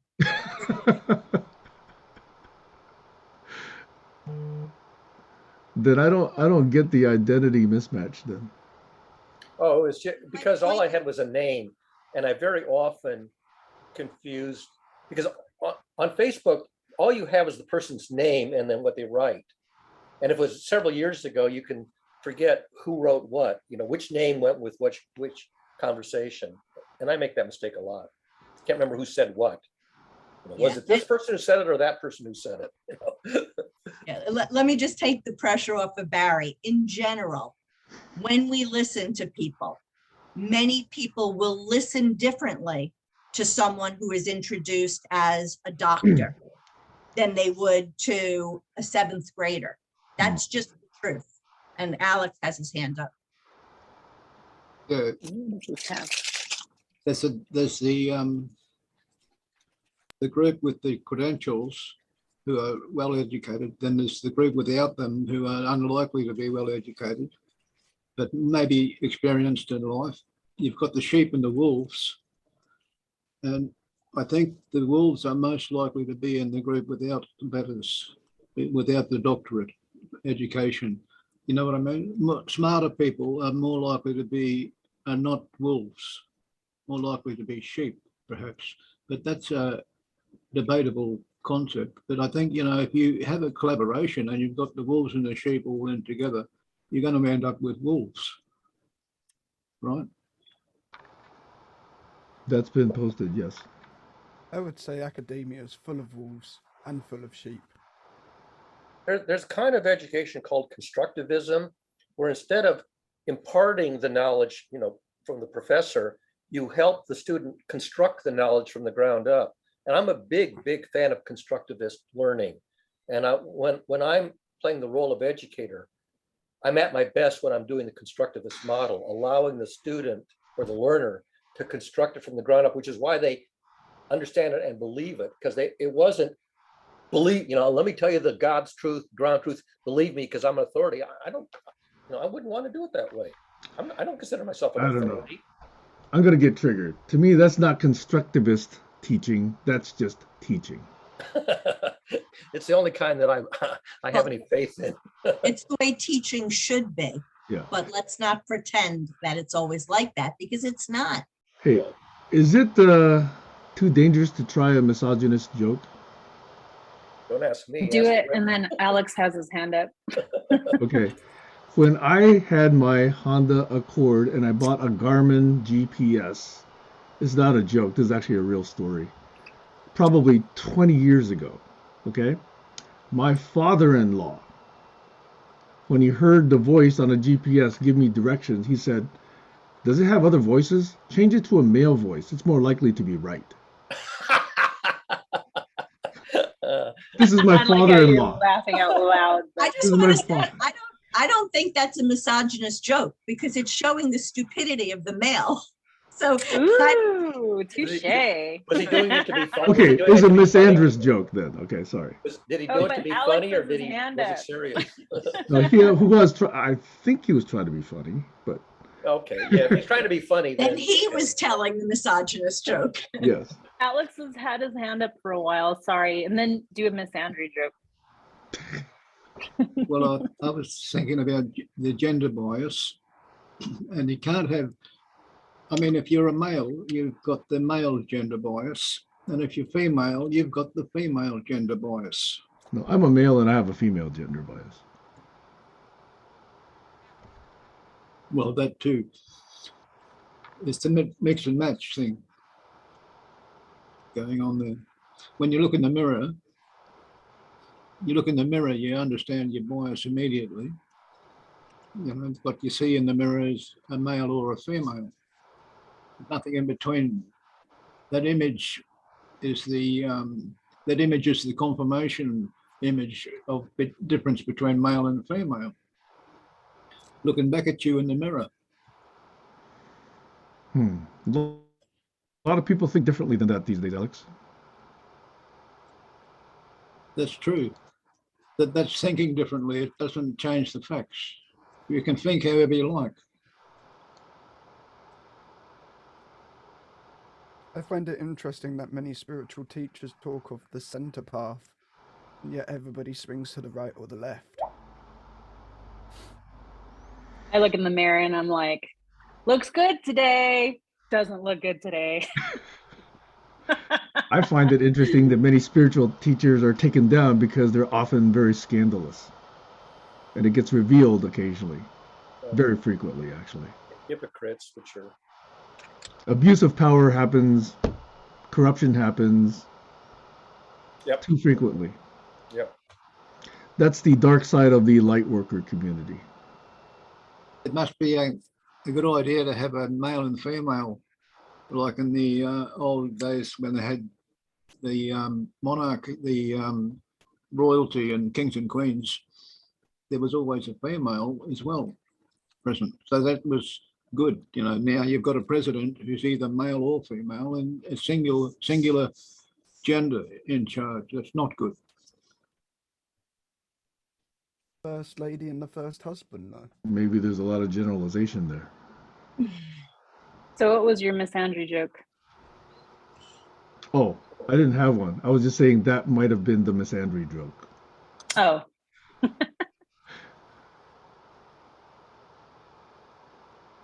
So is God woman or man? Is God male or female? Neither. God Mu. is that. God is The answer to asexual. that question is mu, mu. Asexual.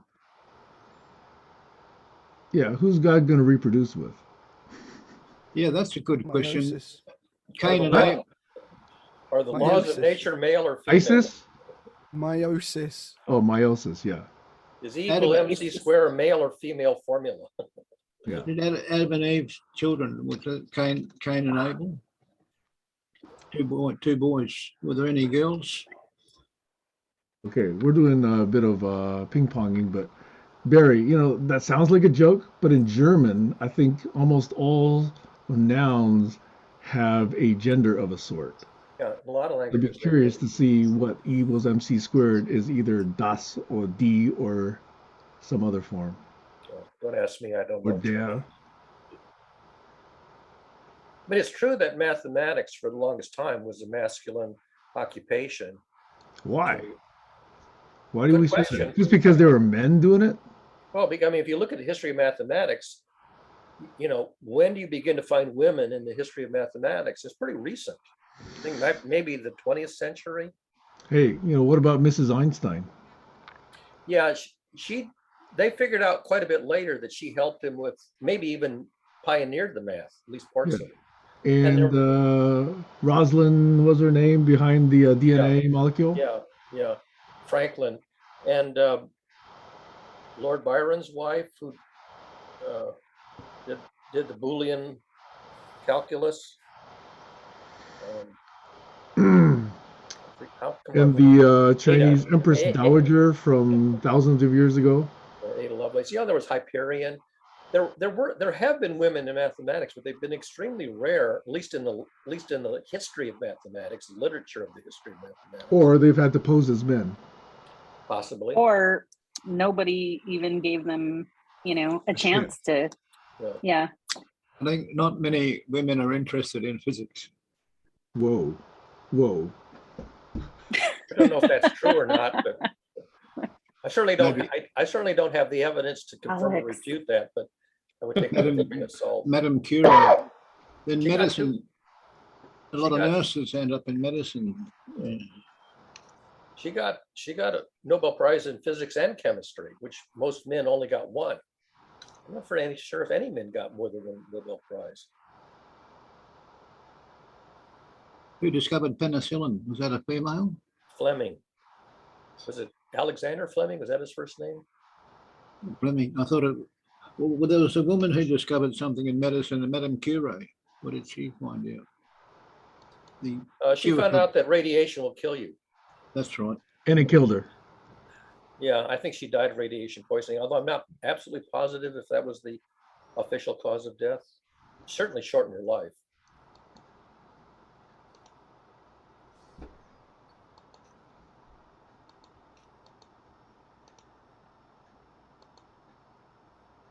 Poets, on the other hand, I think may be evenly split between male and female poets. Except for long ago. Well, yeah, That's why- maybe classical poetry, but I don't know. Also, it depends on whether you could get an education, because you can't do poetry without a good language education. I'm not clear what kind of education was available across genders 3,000 years ago. Culture. What was that, Joel? It depends on culture. There was quite a few of the ancient cultures that preferenced women education than man education because they lived longer whilst the men went to war. I heard there was a, dying a lot more often. So they Wasn't needed there to a- educate the women. So here's one for you. They realized that the bonobos, which are a peaceable tribe of apes, differ from monkeys, which are kind of they do a lot of infighting, and it's the females of the bonobos who came up with the practice that made their colonies, their tribes peaceable. They came up with the ritual, the religion, as it were, for maintaining a peaceable colony. And I would call that a religion in the same sense that they figured out a practice that the other species didn't have. We'll say more because that practice might be controversial. Yeah, it is controversial because in the monkeys, the adult males would kill the babies that were sired by other adult males. And so what the female bonobos did is they would have intercourse with all the males, so then the males didn't know whose baby was whose. And so they didn't kill the babies because they didn't know who, if it was theirs or not. And so the females came up with this practice, which is miscegenation. Is that the Polyamory. polyamory? What's the word? Whatever it is, Stacey. That's very, very parallel to an idea that I have about information. I'd love to see the information out there, not attributed to a person. And then be able to decide, for example, like in politics, if you heard what the politician is saying or proposing in terms of a bill that's going to be brought to a vote, but you didn't know what party they were from, and then you discussed it based on that, I think that would be really helpful. Okay, fuck parties. Say it again. Fuck parties. Stan, I don't believe in magical thinking. Like there has to be a way to get from here to somewhere else. But we have to identify the somewhere else first before we figure out what the way is. Do we? I see, to me, everything is already right there. It's just reorganizing it. Einstein opened the door for me to a possibility of magical thinking when he stated that everything is a miracle or nothing is.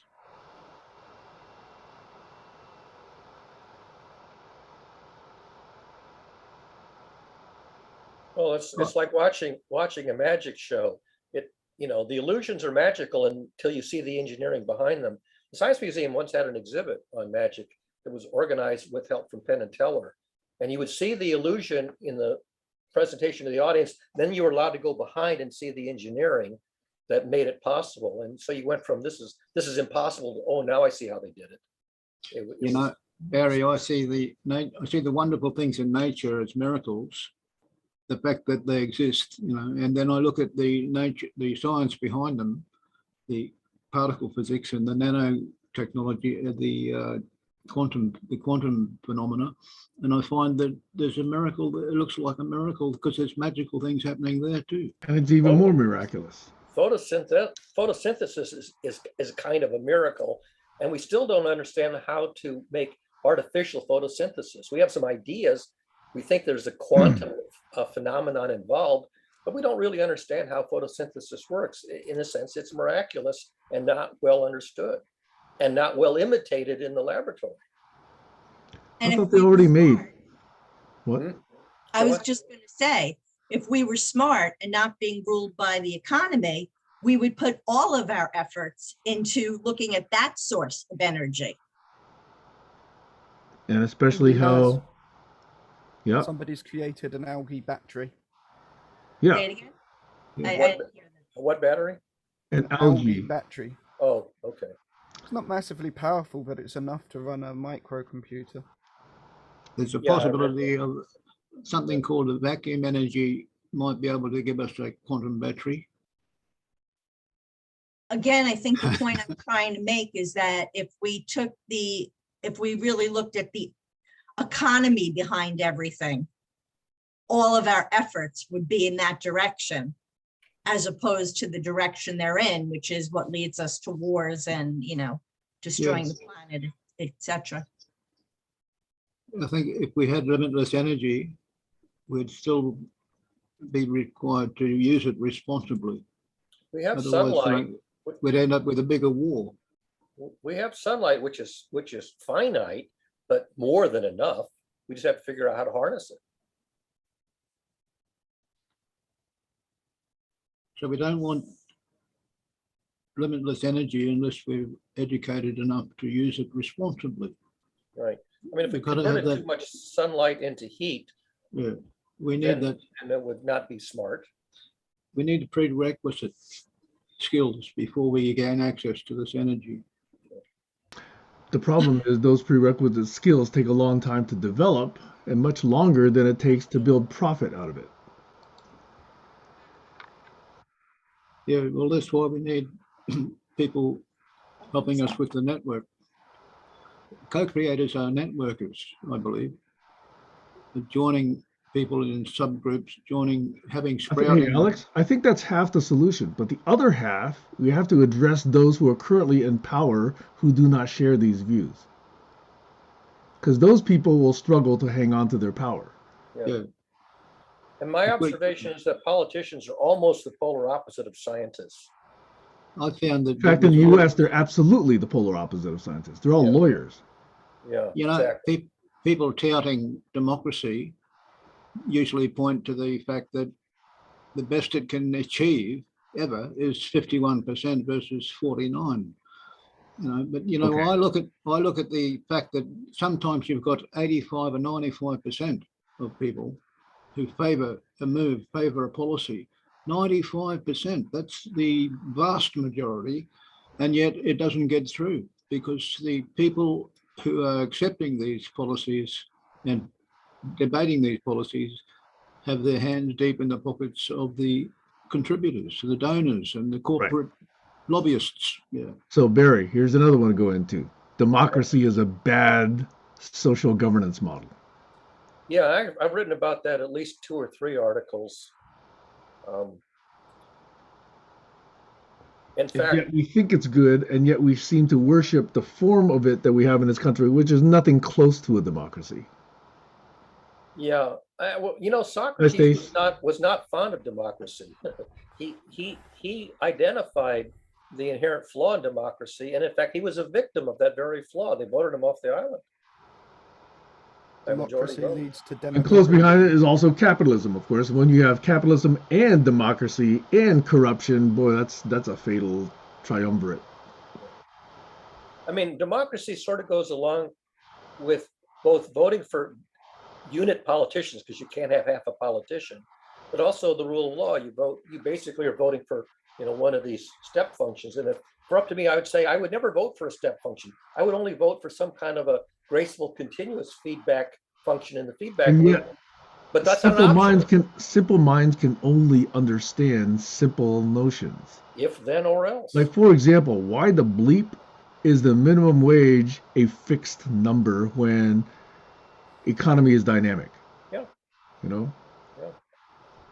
Lagrange Not only would that, not have, fixed for decades. Lagrange would not have gone along with that. Lagrange worked out how to compute the optimum price for something as a function of supply and demand. And there's a nice mathematical model of supply, demand, and doing the calculus to balance it out, and you get to compute the optimum price, and it's a function of time. So yeah, the math is way ahead of practice in There's a economics. There's a thing called the Consumer Price Index, and if they tie the minimum wage to that, it will increase in step with it instead of. There would at least be some improvement there, yes. Yeah. So, yeah. Now the internet uses a lot more functions and protocols than human culture. We use rules, laws and rules, and various kinds of practices, bureaucratic practices. The internet has got a lot more flexibility because it's machines. You know, the non-living systems that comprise the internet can be arbitrarily sophisticated in terms of the protocols and mathematical functions that they incorporate to self-regulate. And the computers on themselves on the internet don't go to war. They get along peacefully. People programming the blocks, people programming the allowed list and the blocked list can go to war. People can go to war, and they will corrupt the algorithms of the computer if they can get away with it, and many try. A lot of people are trying to corrupt the calculus of the internet to cause it to become displaced from its optimum. Yeah, and it's still quite fragile. Yes, it's Quite. easily hacked. Still too easy to hack the internet. It doesn't have enough defense mechanisms hardwired into the calculus. But little by little, they keep adding defense. And by the way, all those defense mechanisms, that's overhead. So it's decreasing the overhead of the internet. All these defense mechanisms, because of the unethical and immoral and evil humans, is raising the overhead of the internet. The lack of trust Right. is the ultimate source of overhead. Exactly. That's why a human-powered internet is a good idea. Yeah. If real people, Humans still don't trust. yeah, but if they know the people they've added to their own node, They don't know. You only know to a certain extent. well, people I like, I've got a friends list, and these are people I like Hey, because they Alex, haven't many been friends get spamming. married and regret that later. Okay? Yeah, that's They true. don't know. Well, people change. That's it. You've got a dynamic system. Yeah, they grow it's apart. more- People do grow apart. I still think it's more secure. It's more secure than allowing the wolves into with the sheep. But it's insufficient. Anyway, we've been randomly ping-ponging for a while. It's past 2 hours. Yeah. I'm just having fun right now. I'm not really thinking out loud. But yeah, You guys want to anytime continue or well, call it both a the day? women have left, but anytime you want to Let's do dive that. into any of this content that I've been pondering and writing about, kind of So solo. Barry, I'm actually thinking that's a good focus for at least a periodic nth Sure. revisit on Sundays. We could That's do every fine. fourth or every third or whatever, Yeah. and say, okay, this will be focused on mapping commonly held notions into systemic thinking or critical thinking or analytical theology or whatever. Okay, I Yeah. think that would be a very, very fun endeavor for Yeah. me, at least. And it provides a bit more respect for the theologians of yore, who were the pioneers, who were ahead of their time and had a devil of a time communicating their deep thinking to the general public, which was still true today. I mean, eventually we could take an entire work and do this to an entire work, like the Tao Te Ching, for example, Oh, sure. or the Dharmapada, or whatever it's called, Upanishads. Sorry. Upanishads, yeah. I don't think these ideas are new. They just haven't been expressed in secular academic mathematical languages. They've been expressed in narratives, and narratives have their strengths and weaknesses. Narratives can be taken literally when they should be taken allegorically. And that's one of the mistakes that people make, is they take these allegories, these analogies, these parables. They don't know how far to metaphors. push it and how far to embrace it. They take the metaphors, they take them literally, and then they throw them away because they took them literally. I'd have to add another one onto that. Cross I use of didn't catch that. language, using I describing can't hear you, Joel. something, I can't quite hear you, Joel. describing something using a language everyone's used to using. So talking about the mountains, it's not mountains, it's frequency ranges, the peaks of the frequencies. Yeah. There's lots of it in spiritual talk. They use descriptions that seem normal, but it's actually talking of higher up I've things. been to the mountain. That's all fine. That's all fine. If we know that, we can, factor that into the discussion. Yeah. You said about spiritual teachers and them misbehaving. From the research I've done, there's a lot of them who think completely differently. Like Osho, he called himself the playboy guru and said he was the guru of the rich. And then there's Guru Nanak of the Sikhs, who was the protector of all religions, who went around waging war on any tyrannical leader that decided they were going to try and stop somebody practicing their own religion. So all of these spiritual teachers have had quite diverse ideas of morality and what they should and shouldn't do. Several of the Sikh gurus had multiple wives. So the whole idea of a unique and uniform morality seems to be utter nonsense. I don't think so. Actually, I find that it's actually quite a noble endeavor to try and understand that. Yes, Because understand them. because I don't take the teachings of each of these religions at face value. That's what's valuable if we engage in this exercise that we're talking about here. Right. We can then say, okay, to what extent do they actually make sense? To what extent do they not? To what extent should we say, okay, Muhammad was okay sleeping with 6-year-old girls? Is that okay? Is that not okay? Okay. Now, Then that becomes an emotional perspective of Right. an individual. doesn't have to be. Does it Well, it traumatize the is. girl? It could be, but it doesn't have to be. Yeah. In We China, can they actually used- look at it in systemic, and model-based expression and extrapolation and interpolation. in China, they used to have a practice of older men introducing children to sex, and it was common, and so it wasn't seen as wrong, and it didn't traumatize the child because that was their practice.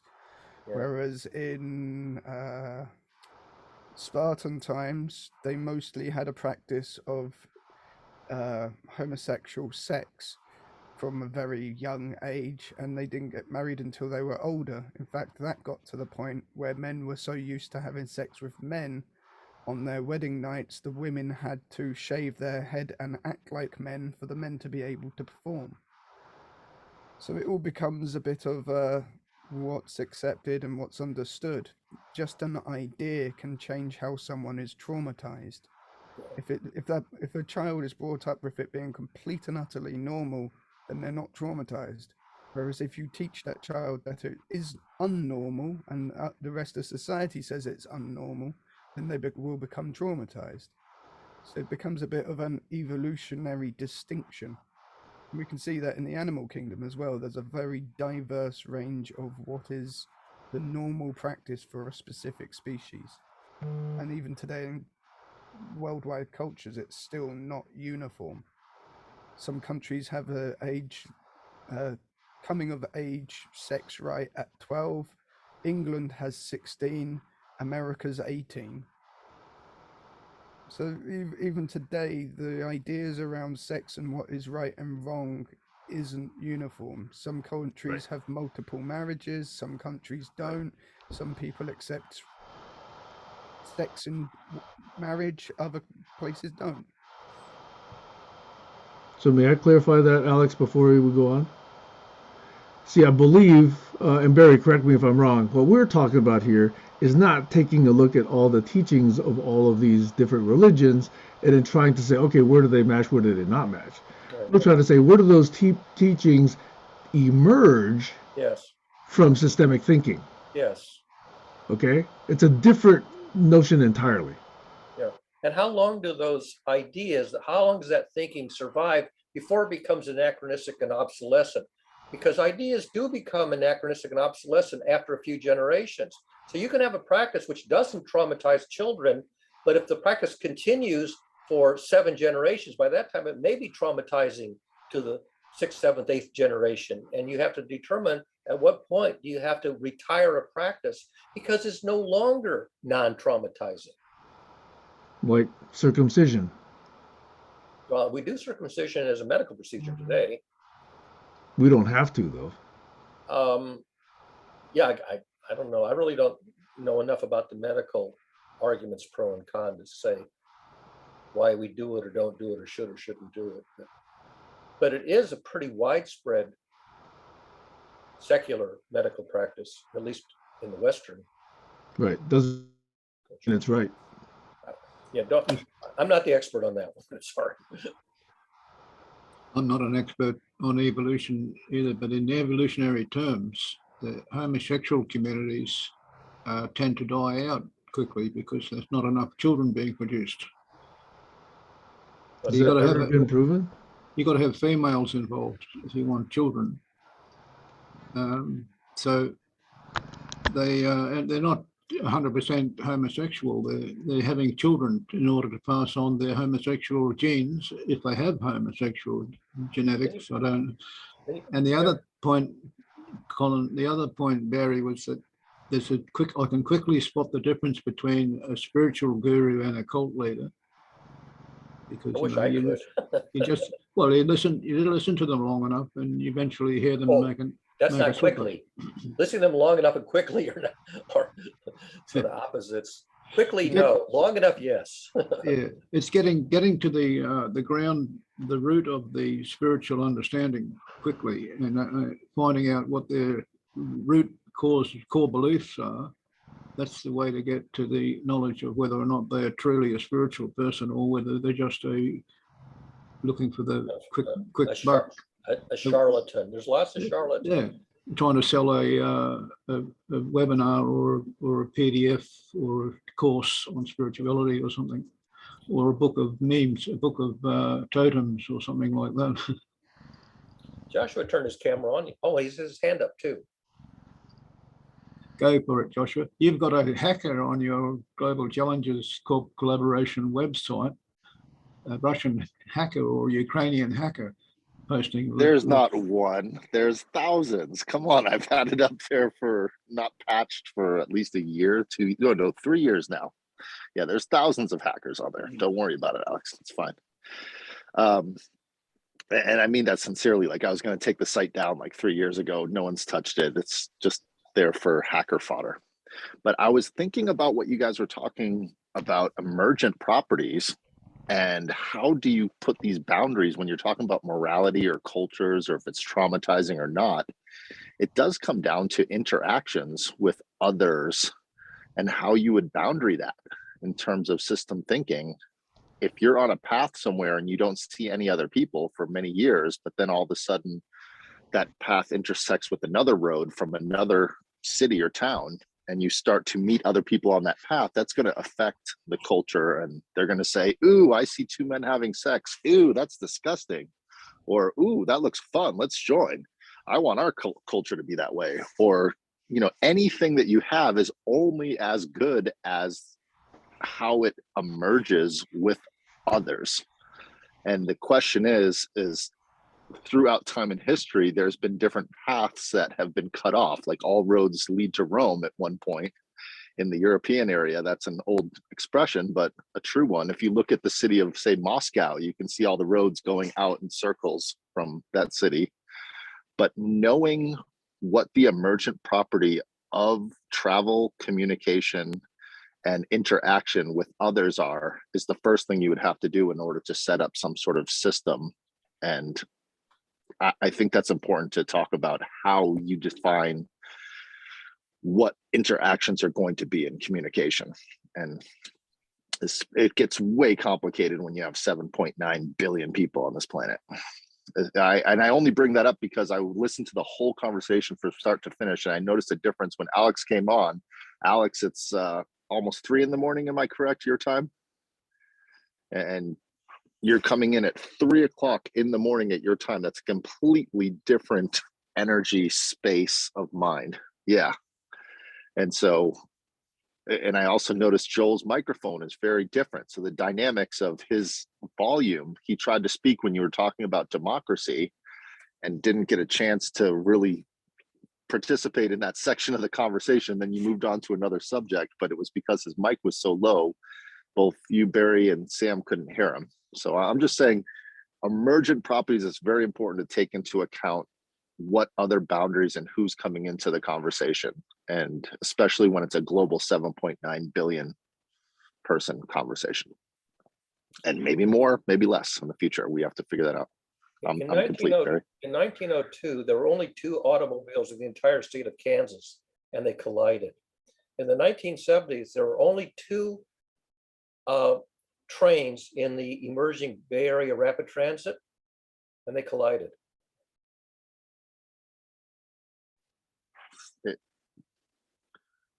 The trains. Oh, you froze. We have to wait for Joshua. I understand. Am I still here? Yeah, now you're back. Check. Now you're back. Okay. Was there only a few roads with the cars and only one track with the train? Is that why they collided? They were still developing the Bay Area rapid transit, and so they only had built 2 trains to test them. And they were testing the trains that they collided. And in Kansas, I don't know what town it was in, but there were only 2 automobiles in the whole state. They were obviously in the same town, and they collided. Because there was only so many roads. Is that the moral of the story? No, I mean, I don't know if it had anything. functioning roads. They were just in the same place at the same time. So, It could, you know, it could be a, sorry. so you have you can have collisions with almost no population. That's the point of the story. You can have a population of two, and so you can be walking on a trail and collide with, another hiker. The less people there are in the community, the more likely you are to meet them. Anyway, just an anecdote. No, that's a really important anecdote, because living in New York City, one of the rules that is just part of the culture there is you might never ever see that person again that you bumped into outside of a store or going to a train station. So the odds of meeting that person again is very low. Yeah. And people act very strangely because they're like, I'll never see you again, so fuck you. In small towns, everybody knows everybody else in a small town. Yep. In a big town, you might not even know your own neighbors. If I was met somebody and I knew that there's good chance I'd never meet them again, I'd be interested to find out what they were about, where they were from, what they valued and understood, and have a deeper interest. Not a fuck you, I'm not going to see you again. You spend a lot of time interviewing a lot of people once.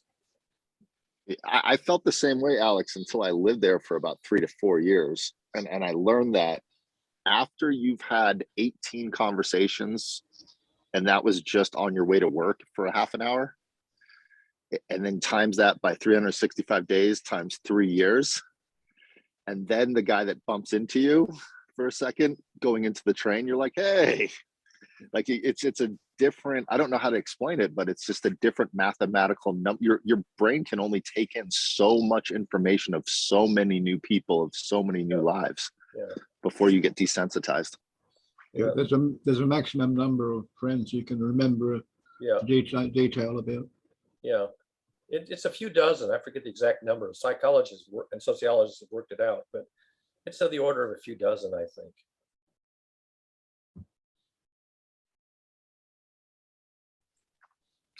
I guess that's my point, is emerging properties, you need to take into account how many interactions.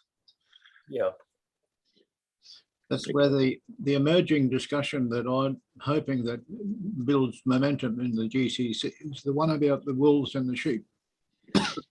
If you have a group or an organization or a community and you allow the sheep and the wolves in together, you'll end up with just wolves. Obviously. They would starve, though, eventually, if there are no sheep left. Yeah, well, start with one sheep and one wolf. The wolf eats the sheep. Okay, and then the wolf dies of starvation a month later. So are there any other food sources, though, in that system that you're saying? The smart wolf will let in quite a few sheep.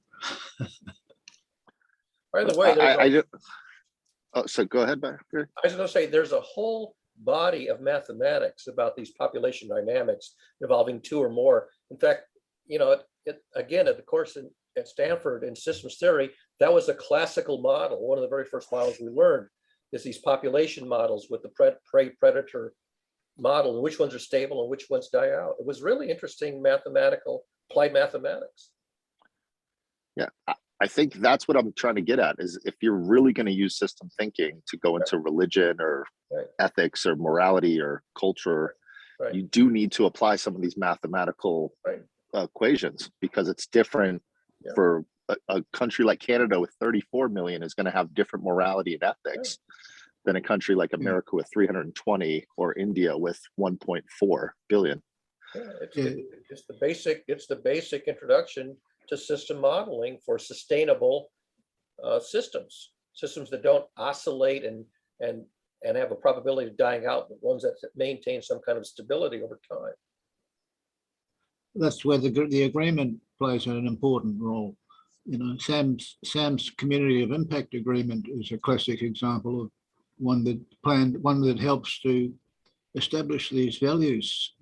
The people coming in and joining and making that agreement have established this set of values, these ground rules, these guidelines that they've agreed to. That helps to weed out the sheep, not the sheep. But the thing is, we want smart sheep. Okay, so we get smart sheep because the smart sheep know the values of the agreement. Well, if you did the math on GCC, I think our equilibrium balance is between 5 and 7. I've noticed over the years, Zoom at least for this meeting. If you keep the date the same for a number of weeks, it ends up being an average of 5 to 7 people.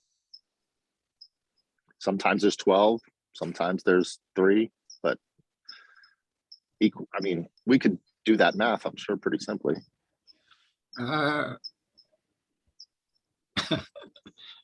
We can do the math, but does that mean anybody will attend to the math and believe it and draw and derive practices based on the math models?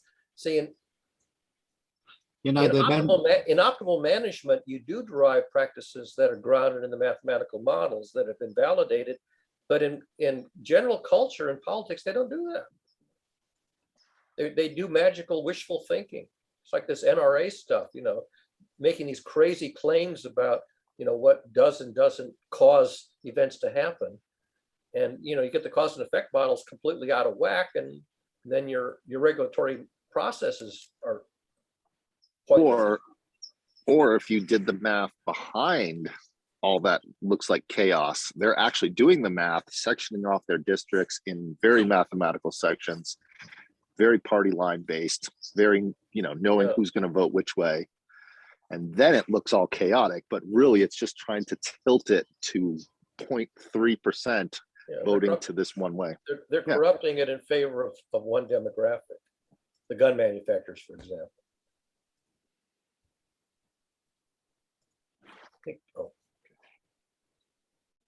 Anyway, from the point of view of a systems thinker, when you see this departure from rational thinking, rational policies, it's just discouraging, it's dispiriting, it's depressing. Because we could do a whole lot better, and you think, well, why can't we learn better? But isn't that an oscillation? Don't we learn better and then we could do worse, and then we do better and then we do worse? Isn't that if you in go all extinct, societies and all? if you go extinct, the ones who learned poorly and went extinct vanish from the population. But that's a terrible way to learn, to go extinct. The Darwinian, what is it? Win the Darwin Award by going extinct because you were doing something stupid. But I think I'm saying, do we actually? Oh, go ahead, Alex. The valuable thing to teach first a young person who's just starting out is the value of simplicity, where it's linked with the value of learning. The learning and the simplicity are linked. There's an important thing, an important connection there. If children understand it, they have a much smoother ride through the education system. They never forget this danger of going into a rabbit hole of complexity. See that image behind me is part of the, that's not the one I'm thinking of, but it's an image similar, part of the Mandelbrot set, where a simple equation results in a mind-blowing infinite series of complexity and beautiful images. It's a result of a simple math equation. Yeah, patternless patterns. The Mandelbrot set is a patternless pattern. It's a non-periodic pattern, which is recognizable as a pattern, but it's not, doesn't self, I mean, it self-replicates in a, it's a beautification. Each section rhymes with the other section, but they're different. It's like history rhyme. The history doesn't repeat, but it rhymes. The Mandelbrot set doesn't repeat, but it rhymes. I just keep thinking of that earlier in the conversation where we talked about axioms and the ability to see things from both sides and flipping it. Yeah. So we're constantly talking about the problems in the system, but how often do we talk about the strengths in the system and the opportunities as opposed to just the weaknesses and the durability, threats, the strengths, the durability, and the theorems, the system.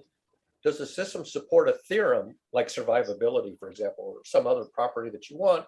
Or can you show that it degrades, that it goes chaotic or goes dysfunctional with replications? And mathematically, you might be able to work that out. And if you can see what causes it to go off the rails, I mean, when you drive a train around a curved track, you can calculate when it's going to go off the rails at a certain angle, a certain speed, and you want to stay within parameters of stable operation. And if you allow the system to go into the unstable mode beyond the basin of attraction of restoration, then you're going to have a tragedy. You're going to have the runaway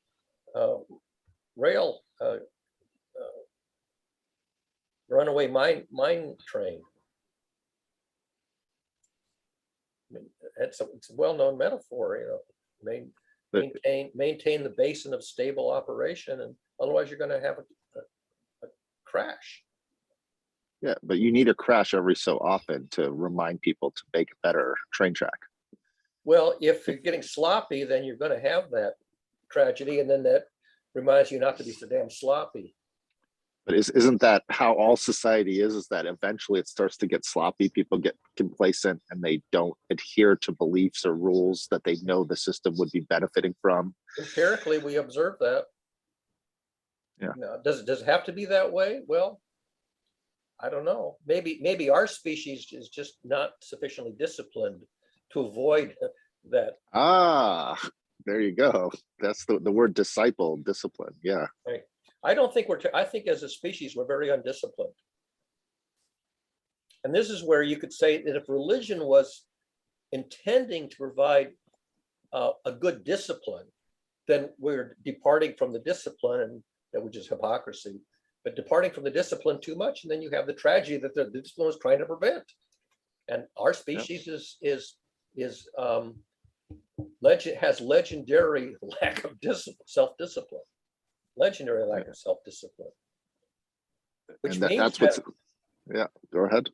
Which means that we may not have much of a future if we don't fix it. And then not clear that how and when and if we'll fix it without going extinct. A lot of people think we will go extinct.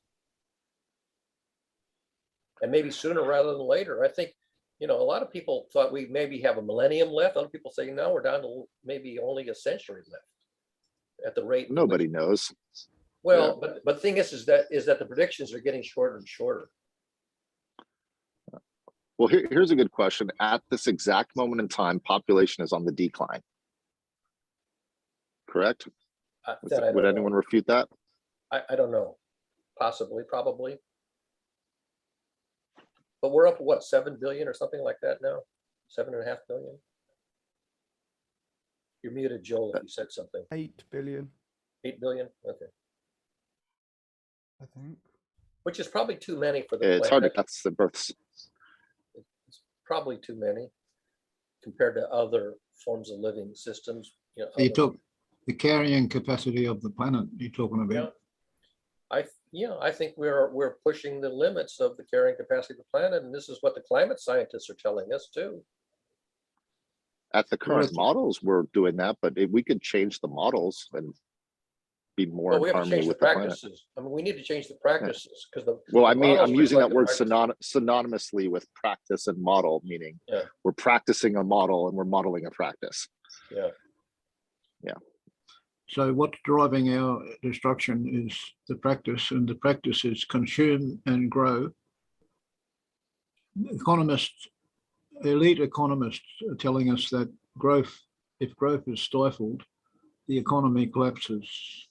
People don't make profits, businesses don't make money, trade slows, and that's because of the growth stop. But I don't think that's a bad thing. I think we can stop growth and have an equilibrium. We could have a more maintainable society and a more richer culture if we restrain growth.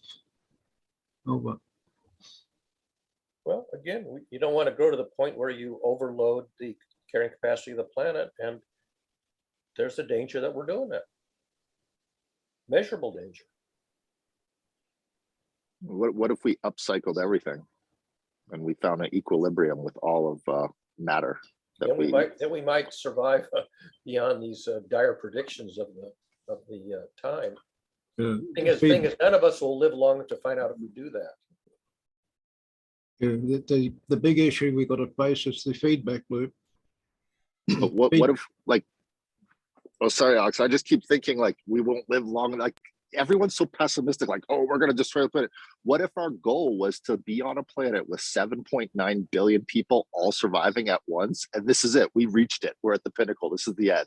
Yay, congratulations, we did it. Like, what if this was it? Could very well be. Like, Large I'm just saying, what proportion if of that was the population goal? is miserable. What's that? Say what, Joel? A large proportion of the population is miserable. That's true. Well, that's why we're ending the game. So the game's over. We're all miserable, but at least we did it. We lived to We've Well, reached, misery well, loves company. we have in fact reached that point when population is on the decline. We're no longer expanding and increasing the world's population. That problem's been fixed. The problem we face now is survivability. Yeah. I'd have to add one slight problem to that. Who are the people that aren't having children? The most intelligent. I Which made a brings about decision yet not to another bring any more problem. children into the world back when I was a teenager, and I did it. I made up tried, I for it. failed. I made up for it by being an educator of other people's children. We still But, have to have children to maintain the equilibrium. But zero population growth. Zero population growth. Right. That means we're still having children, but we're not increasing the population. Old people Yes. die. Old people die off. So Yeah, we got to have children, right? Zero population growth, or a little bit less, because we can certainly afford to dial down the population. It doesn't need to be this big, especially if a lot of people are Yeah. miserable. Well, Because so of poverty. we can't stop having children in order to maintain the level. It's not like everybody has children and nobody has children. It's a continuum. It's the question, where do you want to ride that curve? What percentage? We should, people with low IQ, see, Hitler had this idea that we shouldn't allow stupid people to reproduce. Well, Who Hitler was agree? pretty stupid. Who agrees with that? People who have been convicted of a criminal offence, a serious criminal offence, should have their tubes tied, so they Yeah, can't. good luck. reproduce. You can't keep two human beings from having sex with each other. That's the bottom line. You can't. No, there's an keep them operation. from- Yeah, they can still have sex. That's all they like, but they can't have a baby. You tie their tubes with an operation, or you put medicine in their food. and they Right, you can become- get very Hitler-esque and start controlling things that way, but that's not even a conversation. Like, I'm not even going to have the conversation of how we could turn everyone into robotic cyborgs that we control their brain and thoughts. And like, in other words, my point is, why are we so pessimistic? That's what I'm trying to get at, is everything goes to this negative Yeah. and not the positive. Like, I remember when I Okay. was growing up in the 80s, everyone was starving in Somalia. Everyone in Ethiopia had nothing.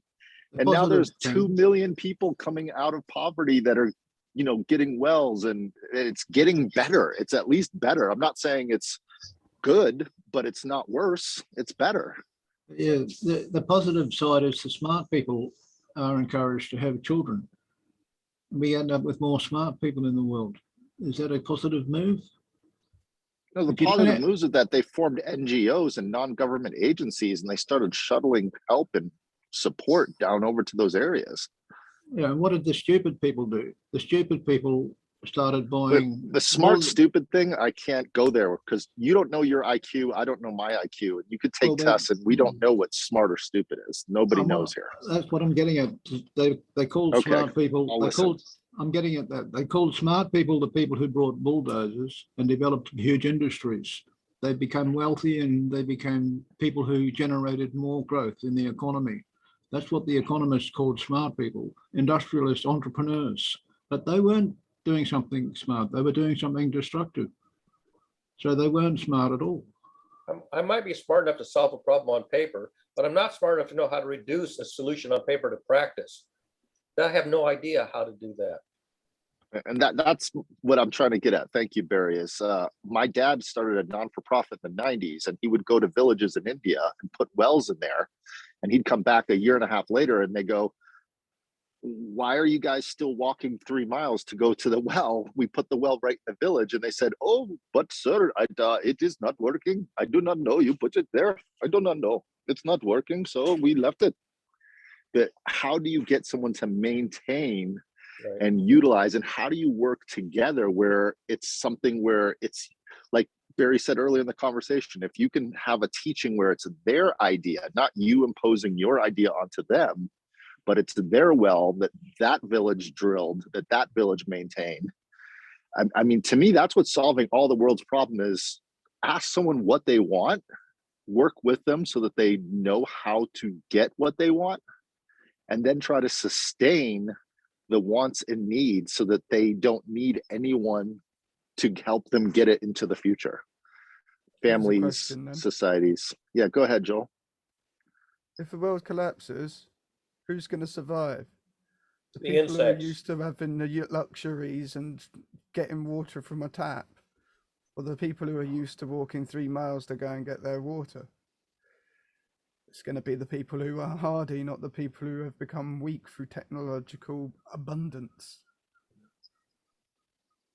So we're talking about survival, but we're actually the ones that are the least survivable. I've been watching. Don't put me in there. I went off the grid, man. I've been living off the grid for many years. I had to pump my water. Yeah. I've been watching these YouTube videos about how to build a quick, sustainable shelter out in the bush.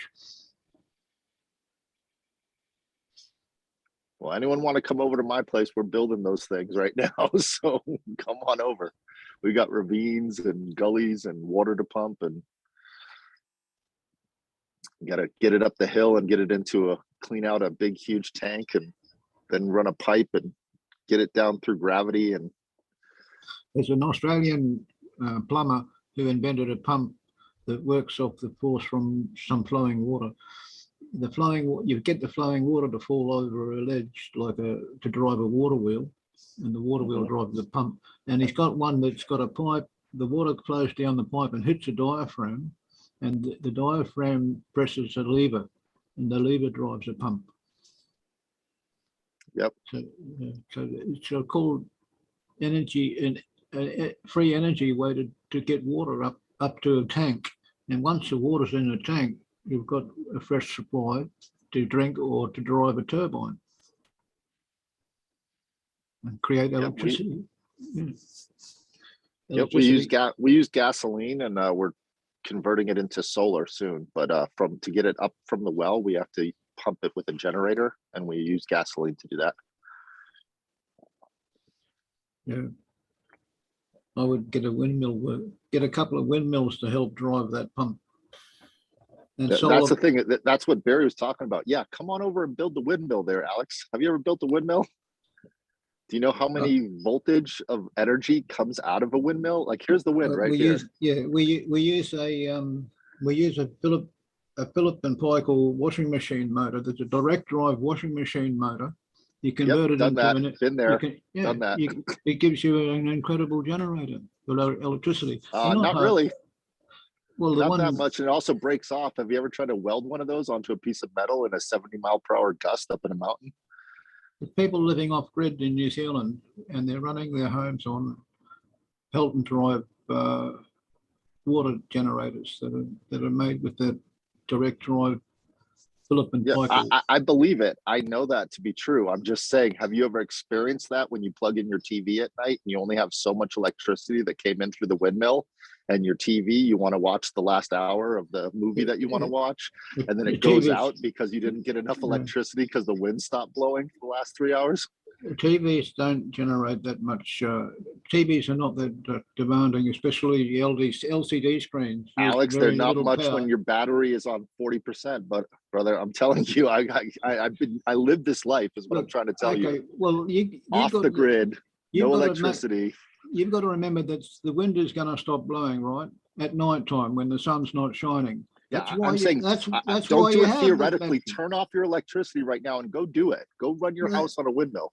I've got a battery here. It's charged off the solar panel. Right. Unplug from the grid and run your whole house off of that. The battery's not big enough, right? All I need is to make the battery bigger.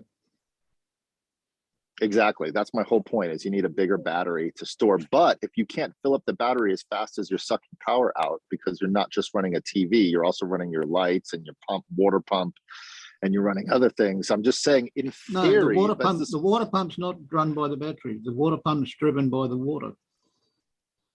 The water pump's Sorry, driven. that's The water pump is driven by the generator.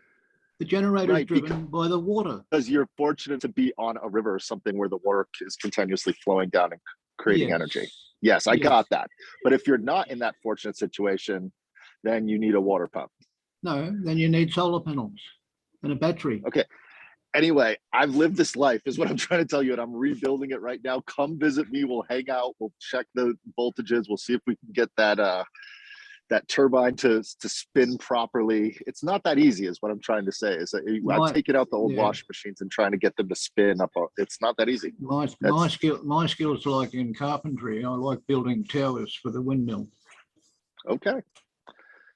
And I'm trying to say is where I live, we get some gusts up to 70 to 80 miles per hour at the most. In the wintertime, we'll get an 80-mile-per-hour gust, and it's really hard to put a wooden tower. I've built many wooden towers that have cracked in the force of those winds. If I did, I used to take, there's an old Chinese, Japanese carpentry technique of building high towers. It's really good, super cool. But it needs a lot of timber. You need a lot of timber. That's the only issue. Yeah.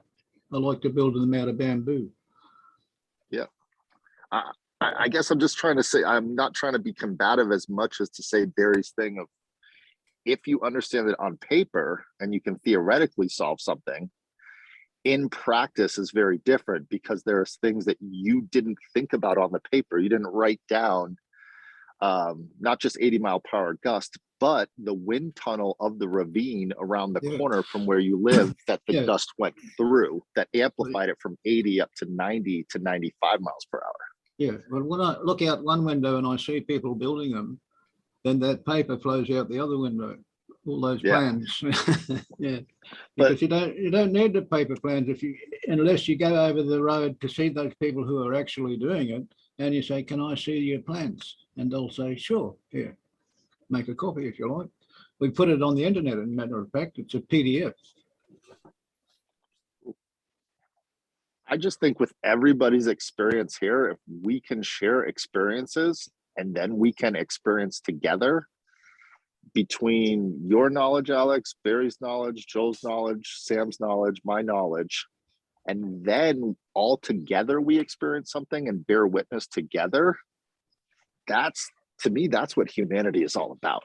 That's why I put the link on the Links Plus page. The top link is the community of impact that Sam is pushing. Sam's promoting this community of impact, and with the links, that helps. Everyone who puts a link up to that project is helping, because the more people who publish links, then the more likely it is for other people to find those links because of search engine optimization. If the links don't exist, the search engine doesn't find them. Simple as that. Yeah, I have no problem getting my stuff found. Just, I know that's a little bit cocky and arrogant, but I'm a marketing person, so I know how to communicate across multiple networks. Yeah, well, that's how I learned to improve search engine optimization, by having other people. Well, there's a lot of other ways to do that. Have your website network. Have your website linked by other people's websites to your website. If you convince those people that it's a good idea, those links will become established, and then that improves the search engine likelihood of finding the stuff and putting it in the database. You know, it's simple, but finding people who are knowledgeable and who actually realize that it's real human, when real humans are making these links and creating these web networks, that has a higher value than the ones that the bots are creating. The advertising bots are doing it in automatic fashion, and we're losing value because of this. They blow out, they become too big. But the human, if a human's created it and you know the person, you'll put a link on your page to that. You'll have a real person, no bots involved, network, which is of more value to the search engine Big of- optimization. So going back to my original question, how big of a network would you like to grow, Alex? What is the exact number? Meaning, do you want everyone in the world to see it? Where's the limit? It's limited by the population of But any what would local you area. like? How many people would you like to see your link? It's No, if I limited by want, your bandwidth, Alex. if I Your wanted a bandwidth is global, not big enough for the whole world to see it. if I wanted a global population, I'd need 7 billion people to see my link. But if I only Right. need, Let's not if, go hang crazy. on, if I Yeah, only how many need a do you need? local, if I only need a local group, I only need three. I only need 3 people, myself and 2 others. And in this triad group, we have a triangle. And if you see a mesh of triangles, 6 of them together forms a hexagon, right? You've got a Yep. mesh of hexagons. You've got a mesh of hexagons. You've got a massive. How many infinite- hexagons? How many numbers? There's no Factors of limit. 6. The No. only You're not hearing my question. okay, I'm going to say my question border- one more time because you're not hearing me. there's a border to this limitless hexagon. Alex, remember, I grid, love and the you. I've border- known you for a well, long let, time. Let me finish. The border is limited by the population, because when you run out of people, real people, you've reached the limit. You've reached the limit long before that. Well, there's 7 billion. If 3 million, no, if 3 people copy your link, and then for each of them, 3 people copy each of them, now you've got 9. Now you keep doing, powers of 3. Pretty soon, you have an Exponential astronomical number of links on the internet, and you of have real no more people. information than you had before. You just have more copies of it. But you've got real people. The links that my group make are called top 10 But you've links got to plus. do that for so if everybody puts up a link and 3 people duplicate that link, if 3 people duplicate everybody else's link, the No. whole thing is going to go astronomical very quickly Yeah, and I didn't saturate say the that. internet with replicas of the same. Yeah, but that's not Rated. the idea. That's not the idea. Well, The yeah, two- except you're not doing the math right. Well, I'm not doing the maths. I'm doing this link thing with 2 friends adding their 2 friends. These are different people. Are you having fun? Are you accomplishing your goals? Are you meeting more people? Are you enjoying it? That's my point is I'm it watching fun? it's Are fun. you- The Are you fun getting what part- you want out of it? Are you at the end saying, I got 19 people and we're all meeting up at the local pub? Yay. The pub can only hold 25 and I'm going to go under with 19 so that we can keep Yeah. 5 that were there already. And Well, then what I'm trying to say is, are you doing the math in a way that it's sustainable? If they It's want, working? if those people want to build a bigger pub to hold the number of people that are coming, yeah, that's great. But the thing is, I don't have to know 6 people. I only have to know 3, me and 2 friends. Actually, You got 3 of us here and Sam, so you've got Well, 4. well, but the thing is, they're not interested in making a page on the internet. Correct. Are It's you called kidding me? link. I've dedicated my life to that since the 80s of making pages on the internet. I'm so interested in that. I made a website called Links Plus, and I invited people I have to. servers on servers. I have a I- website that's sitting there that's broken. You want to fix it? Go ahead. It's called the Global Challenges Collaboration Group. It's built with old code. I've just been there today, but the thing, Yeah, the thing I'm Go in building, there and manage it. I'll give you the admin access. Go for it. the thing I've already built my Links Plus page. It's an example of what other people can do. On that example page, you'll see my top 20 list. Actually, it's 76 there now. It's going to end up in my top 100 list. But I'm asking my 2 friends to put their top 10 list up on their page. So And Alex, that- let me just that stop right link- here. Can I tell you a little story real quick, just so you can But understand that- where I'm coming from? But if their page links to their 2 friends, that creates the mesh network. And the non-fungible token is the value of their URL of their link. Their triad link group is a URL called Links Plus, and that's the non-fungible token that will be developed through Ethereum or through the blockchain. You can tell me that joke now. No, I wasn't going to tell you a joke. I was just going to tell you my background with doing exactly what you're talking about. I have Yeah. some experience with this. Yeah, well, I'm doing it with this Links Plus. Okay, We'll- well, have fun. The person who gets the Ethereum network polished up for us will be somebody with more experience in blockchain than I have. They're not, we haven't got that person in the group yet. We're still waiting for one to show up. Okay. I've invited several people. I mean, I shouldn't have to invite people if they each one of them understand the concept and put two friends in their node. Well, the part you're missing is the incentive part. And what I was going to share with you. No, I haven't missed that. I've put the token in. I've added the token.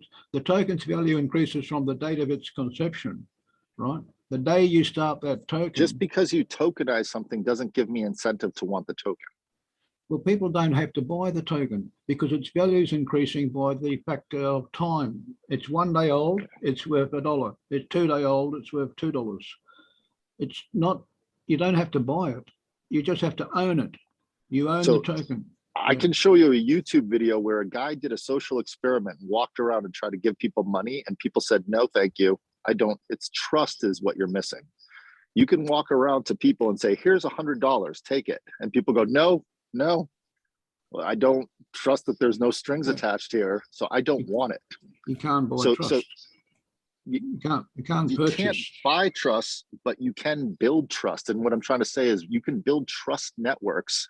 And one of the things I started building a long time ago on the internet before Google was trust networks. And we built them through interchanges of different interactions that built the trust, starting with the first interaction of the first click on the first page, going to the next page of the website. And what I'm trying to share with you is there's actual mathematical formulas for this, but then there's also interactions that need to be made before you can go to the next interaction. So you can't give someone a token without knowing if they're a person or not. So you need to verify, is it a robot or is it a person, right? Am I correct? Because otherwise you're giving tokens to. That's good. Yeah, that works. Yeah. And here's another thing. That's why you got to remember, I'm just trying to share and help. And if I'm not helpful, just let me know. I'll be quiet. Well, that's helpful. I'm doing that. Okay. Real people. I'm not doing it with bots. I'm not doing. You think I'm doing it with bots or something? No. Here's my question that I was trying to ask, and I don't feel like I've been really heard. The question that I'm asking is, do you have a metric where you know it's complete? No, I have fun looking at the website hits graph. That's a graphic Webley. Webley gives all its users a summary of the website over the last. I'm saying, do you have an end date of completion where once I get 800,000 hits, I am complete with this campaign and I'm moving on to another campaign?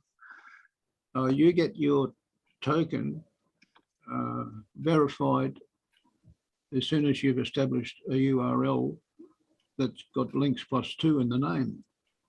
Yeah, I got that. I'm just saying, how long? When are you going to stop? Or are you going to just keep going to infinitum? No, I can't. It can't go infinite because of the limit. The limit is the population in the local area. The limit is the number of people that live in the town where you started the group. Yes, I'm saying, do you want to be a millionaire? Do you want to be a billionaire? Do you want to be a trillionaire? How long do you want to keep doing what you're doing until you say, I feel complete? Or is it a lifelong process? I'm not charging a fee, so it's a lifelong process. Okay, awesome. That's why I said, great. There's no fees involved.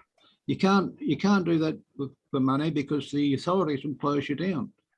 If you charge a fee, they'll say that's a Ponzi scheme. They'll close you down. They'll block you. Facebook tried to do that and Google tried to do that, but I've still got my sites on Facebook and Google because I managed to convince them that I'm not charging a fee.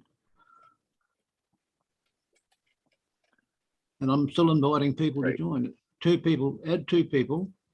How many people do you have now? They read the agreement and they add 2 people. How, in your metrics, how many people do you have that have joined?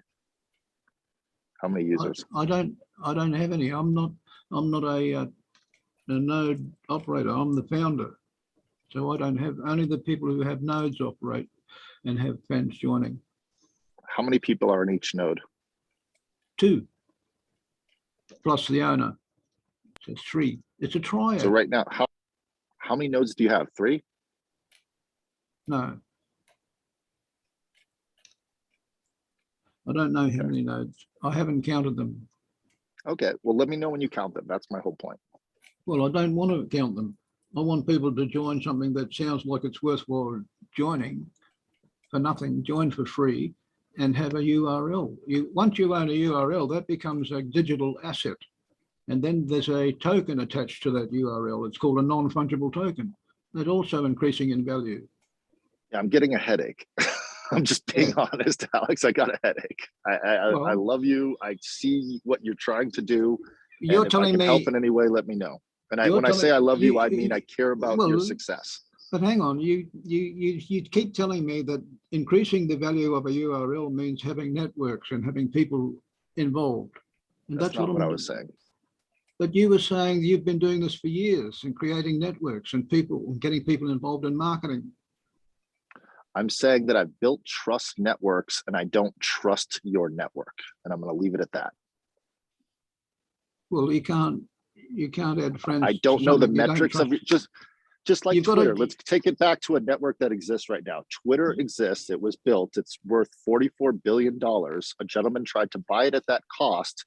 He looked at the users on the network and found, oh, they lied. The numbers are incorrect. There's more than 5% fake accounts on this network. Yeah, well, we haven't got any fake accounts. There's zero fake accounts on the Links Plus 2 network. I got it, but you also can't tell me how many accounts you have on the network. I can't. I don't count them until it reaches a threshold. Then I'll count Excellent. them. So once it reaches that threshold, and I keep asking, what is the threshold? And let me know if you reach it. Can I help you to reach the threshold? That's what I'm trying to get at. That's where I'm coming from. Yeah, well, I haven't got a threshold. Okay, no problem. When you do, if I can help. One exists. It does exist. When it appears, when I see some people joining the network and I can count them, I'll say, well, look, we're heading towards this threshold. I'll soon be able to give you that figure. But I'll keep it secret. I won't tell anyone how many Links Plus 2 URLs there are until there's enough there for me to tell you without lying, because we have to improve the trust. I have a question. According to some of the statistics I've got here, there's a claim that there's about 4.98 billion web pages.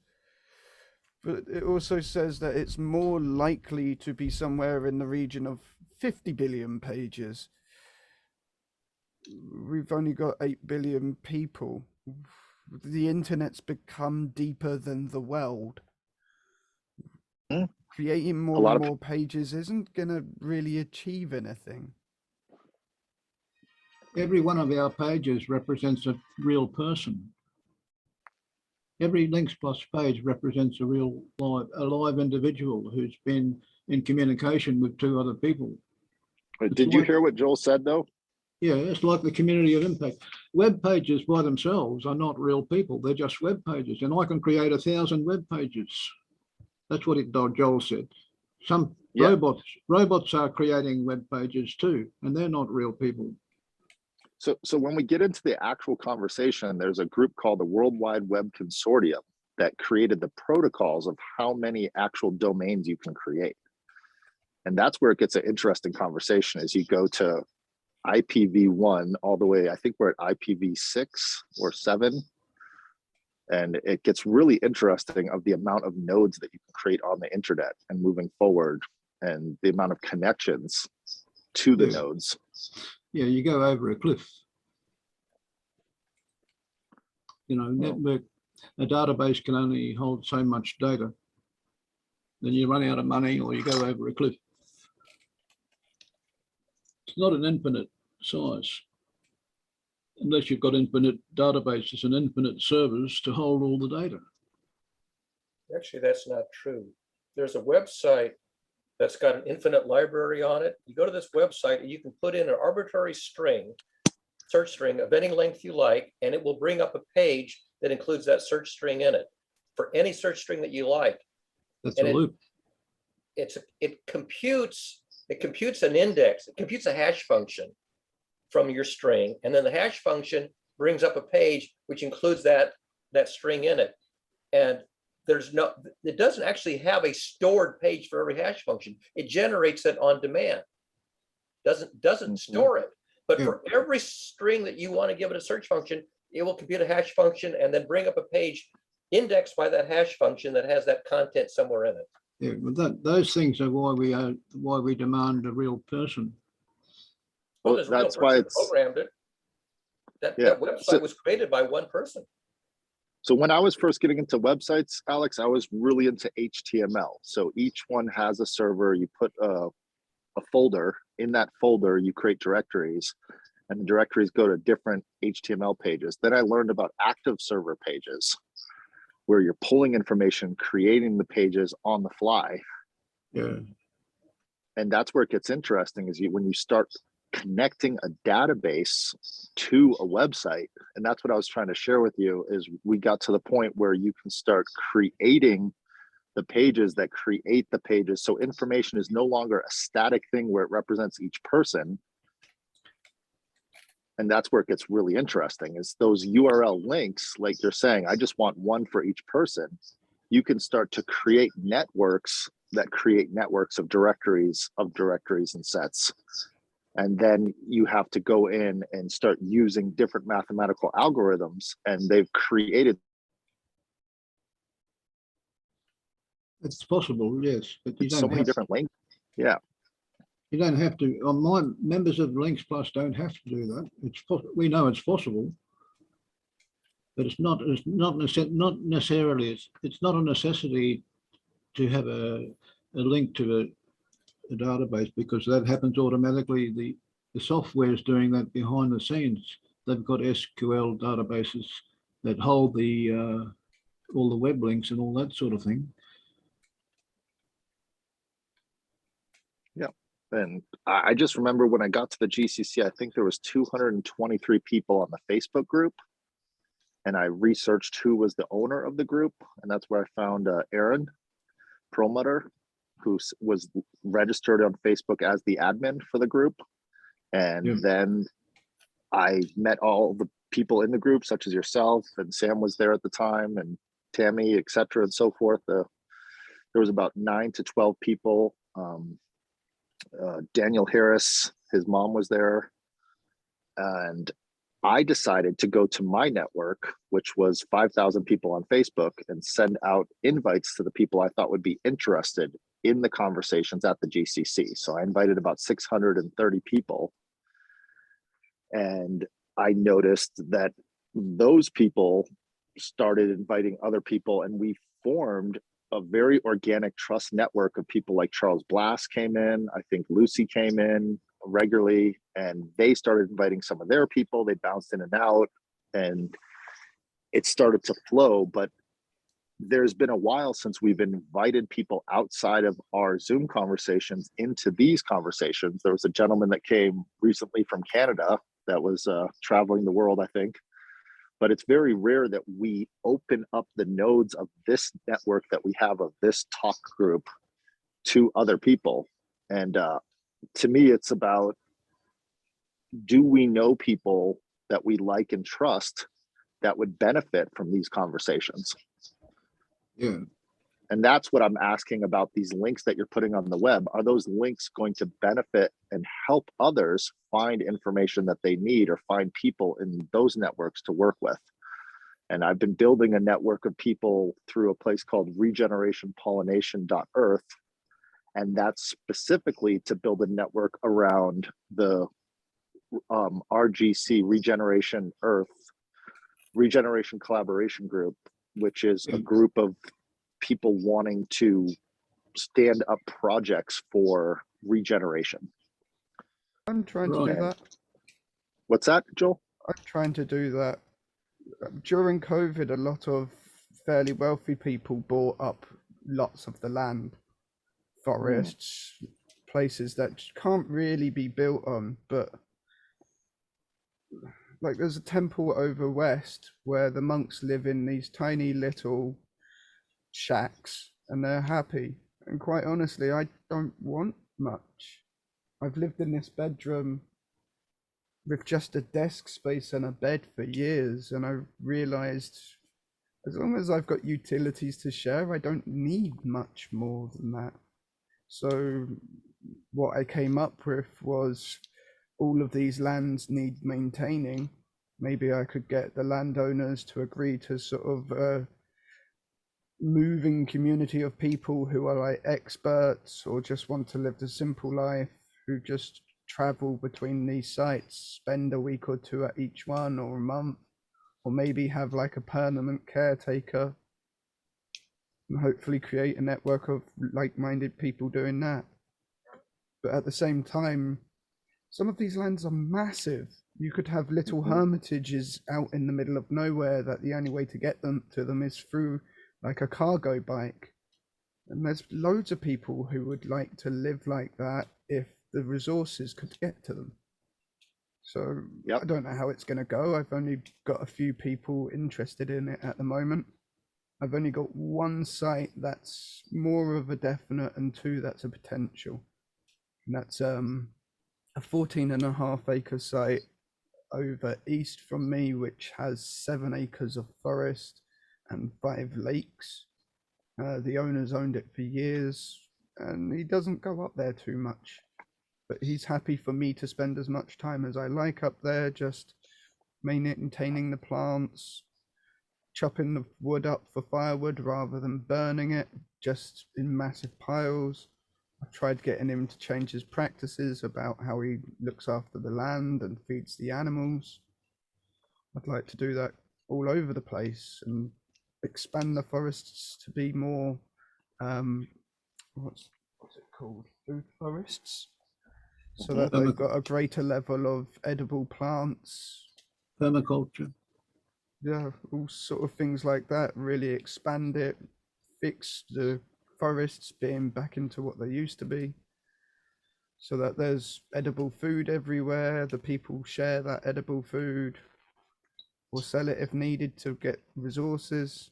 But the whole idea is meant to keep it so they don't really need money too much and they can just travel between this network of other lands.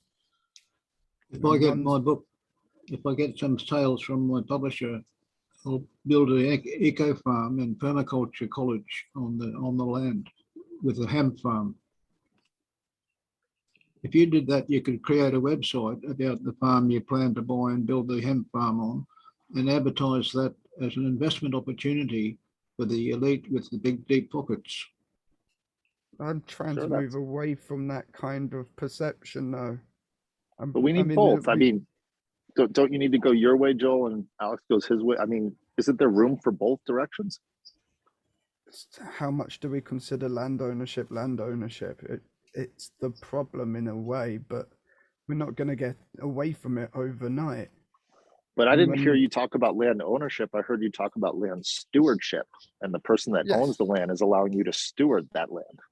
Yeah, but when we went over to America, the Native Americans didn't have the same perception of owning the land. It was something that England, Spain, and the others who invaded took over, and then they started sectioning off the land. And the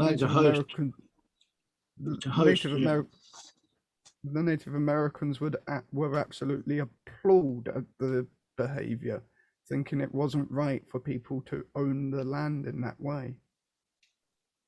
So, and I don't know if it's right or wrong, but yeah, we're not getting away from ownership at this moment in time. But I do believe I've been talking to a network of people that enjoy stewarding land, even if they're renting a house with a backyard, and they're stewarding the backyard for the owners of the property by putting a garden in the back.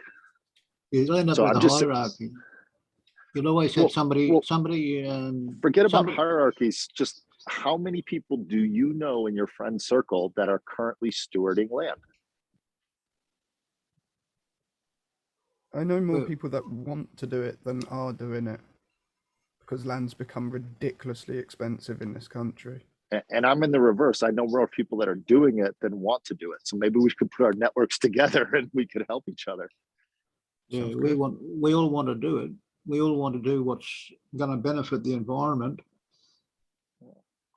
I mean, my family right now, we're stewarding, it was what do we have, 10 acres, then it went to 15, then 25, and now it's 70.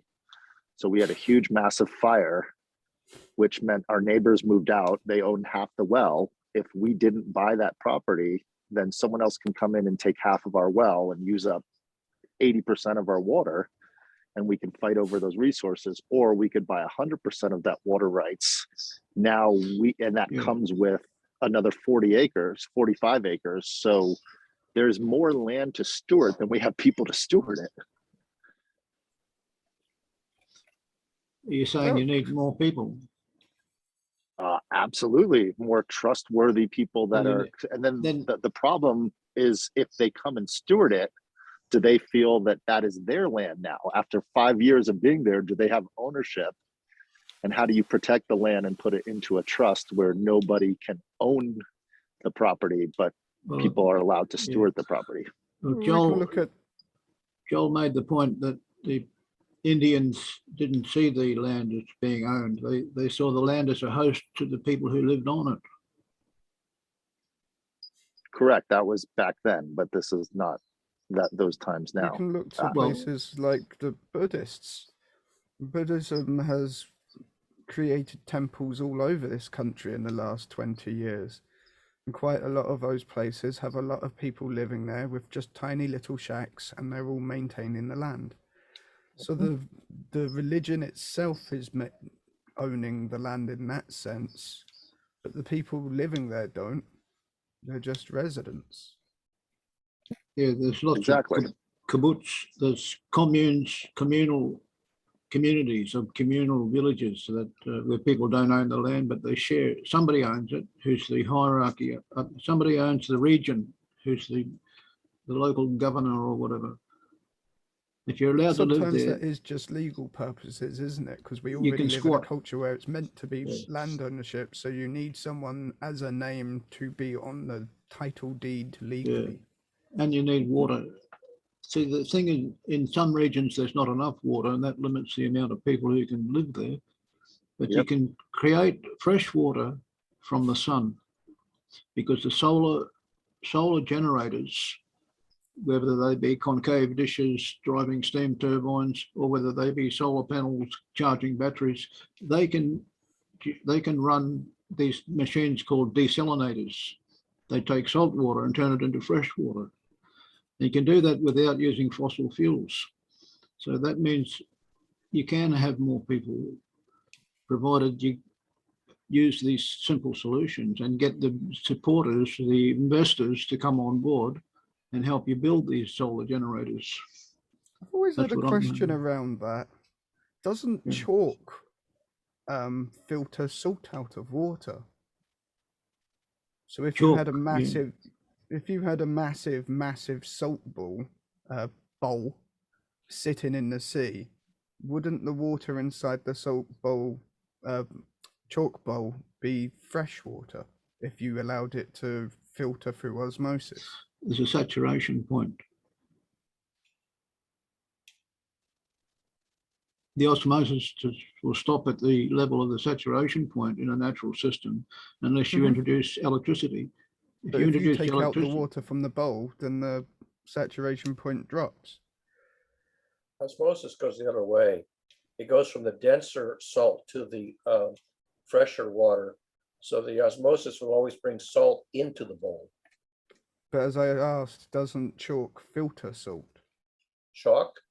Yeah. If you run salt water through chalk, doesn't it remove the salt?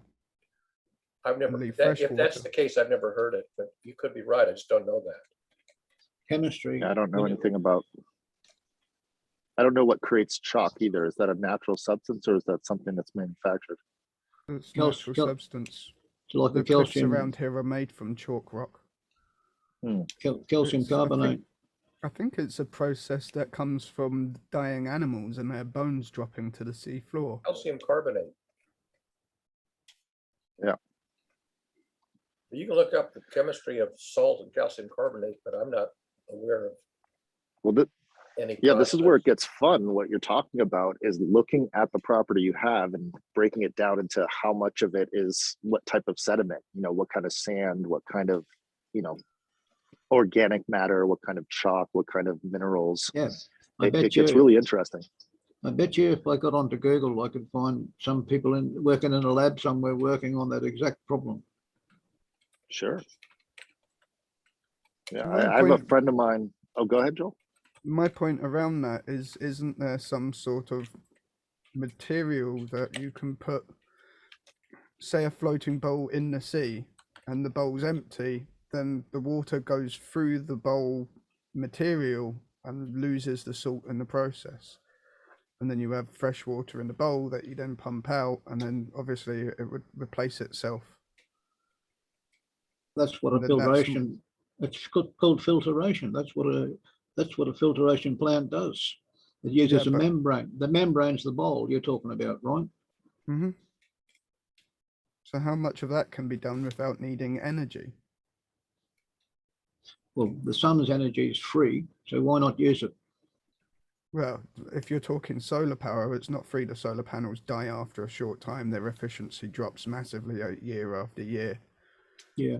Well, that's the other interesting thing is what you're talking about is a natural process of the ocean evaporating, turning into clouds, and then dropping on different land, and then catching that water in streams and in, the water table. There's some places in the world. There's some places where you don't need solar panels either, because there's places in the world where the tidal streams come in and out rapidly and cause massive currents between cliffs. You know what I mean? In Western Australia, there's one area like that. You can't get your boat in when the tide's coming out. So you put a wheel in there to generate the power you need, and you don't need to keep making solar batteries. There's also places like the Bristol Channel, somewhere in Canada, on the east coast, current. And somewhere in Alaska, where the tidal height changes up between 14 and 12 meters 4 times a day. Yeah. But if you think about having a massive cargo ship on that, the biggest one we've been looking at was 4-point-something million tons. So if you do 4.7 million tons worth of pressure up and down 14 meters several times a day, that's actually quite a lot of energy. Exactly. It's fascinating when you start doing the mathematics behind energy consumption and distribution and storage. I think I worked out a power station that was about 4 kilometers using floats and that sort of design. That was 165 gigawatts. Yeah. I was sitting on the banks of a river one day, looking at the current flowing past. There'd been a lot of rain the previous day. And I looked at that current, I looked at this water flowing past with logs and bits of debris and that, and it was moving quite quickly. And I thought, gee, if I put a water wheel in there, it'd generate, the force of that current would generate a huge generator. It would drive a huge generator because of the amount of energy coming from that river. So I thought, well, imagine if they had these generators all along the river. Not just one, but several in all the rivers. We wouldn't slow need the river flow down. Resistance. Slow it down, yeah, and the pressure behind the water wheel would build up. Yeah, and then there's the relying on that energy, and then you don't get enough rain that season. And what do you do with all the people that are relying on that energy if you don't get enough flow on the river? You ask them to switch their TVs off. Yeah. It's an interesting dynamic. I always think about the fuel injector that was created in the 1970s that sort of doubled the world's oil supply just by allowing to be more efficient engines. And the way that they inject the fuel into the engine itself to get a more efficient flow and use less energy to run the car. I've always questioned why cyclonic force isn't used more in generator designs. That's a great question. It is being introduced in some turbines. There's a cyclonic version of a turbine, wind turbine. And then there's the fact that people I've forgotten what I was going to say. Sorry. No The problem. only I other was just problem we come to with power is every time we manage to create more, somebody figures out a way to use it. I was just going to say that, Joel. You took the words out of my mouth. That's exactly what I was just going to say. It's not, do we have enough? It's a question of, can we distribute it in a manner where everyone feels fulfilled? I've got neighbors around here who have external lighting and they leave it on all the time. They're not even outside and yet it's on. And then you go and look at the cities at night. It's like 3-4 o'clock in the morning and I was looking over at Glasgow from the Highlands and it's just absolutely glowing with lights. And I was thinking, how many of those are actually needed right now? Yep. Same in every city worldwide. And then, do we need to be traveling at 60, 70 miles per hour down freeways, moving so fast? Like, do we really need to be moving at these speeds? Do we need to be flying in airplanes? 60, 70, is that it? The speed I'm around talking about here, miles, not kilometers. yeah, so am I. The speed What are around you guys English doing? motorways, the limit's meant to be 70, but the standard is 80 to 90 Kilometers or miles? miles. The standard is 80 or 90. And I'm noticing on the freeway here, that's the standard now. It's getting to be 80, 85 because cars are more aerodynamic or something. I don't know. People are going a lot faster. Well, I I've drove got a, up to Scotland on a single tank of fuel in a 1.3, was it 1.4 car? And my mum was saying that she drives up to Liverpool on a tank. And the only difference was she was driving at 70 and I was driving at 50. I've got a bicycle. I haven't got a car. And I use the bicycle. I start 14 miles an hour is about my maximum. And when I was riding past the gymnasium, the fitness centre, where all the people were inside riding these exercise machines, bicycle type things, and weight devices. I thought if they connected all those machines up to generators, they wouldn't need the grid, right? So all those fitness centres could be not only powering their own lights, but supplying energy to the grid. I think there is somewhere that done that here. I hope so. It's an obvious solution to an old problem, isn't it? There was the free electric bike as well that was designed by an Indian company. I don't know what happened to that. I don't think it was too energy efficient, but I personally thought their design was stupid because they had the person sitting down like that cycling, and that's really inefficient. You should be over the top of the pedals so that you can put your mass into it. Yep. I think it's going to be fun watching the amount of power that we need to decide where, like these mega buildings, these huge transportation devices, these giant airplanes. Like, it just keeps getting bigger. Like, I keep watching Elon Musk make bigger and bigger rocket ships, which take more and more energy to push up. And how I just we'll always want more. Isn't that just a part of human nature? Is we'll always want to go bigger and more? Like, why couldn't we just settle at 1 billion people? Why do we have to have 8 billion? Like, we just want more. We have to have 7 billion more people. Who made that idea? Because some people seem to think it's an endlessly good idea to keep saving lives. Yeah, Just keep economists think growing. like that. System thinkers tend to take that apart and say, no, it's not a good idea. You need a sustainable environment. But economists that work for corporations think, yes, more people means more profit. I mean, how much Darwin Award level sort of killing yourself have we taken out the population? It's just year after year after year, more and more safety features to save people's lives. And yes, that's on a personal level, that's good. But on an economic level, on a sustainable level, it's not so good. So I think those are the questions we need to answer. Go ahead, Alex. So why are they developing bioweapons like coronavirus? Is that to reduce the population? I got a theory. It's not going to be factual, but I'll give you my theory. It's to practice a new type of medicine called messenger RNA. Yeah, that could be it. Maybe it's okay. Maybe we can populate the world with a virus, and then we can try and depopulate the world from that virus using a new type of medicine they want to introduce called messenger RNA. And it's a new type of medicine that changes the proteins in people's bodies. And maybe we eradicate more diseases and we go up to 13 billion people on this planet. Like, what are we doing? I don't think we're actually looking at the big picture. I just think it's a bunch of people just doing stuff that they want to do. One thing I've until someone noticed, stops them.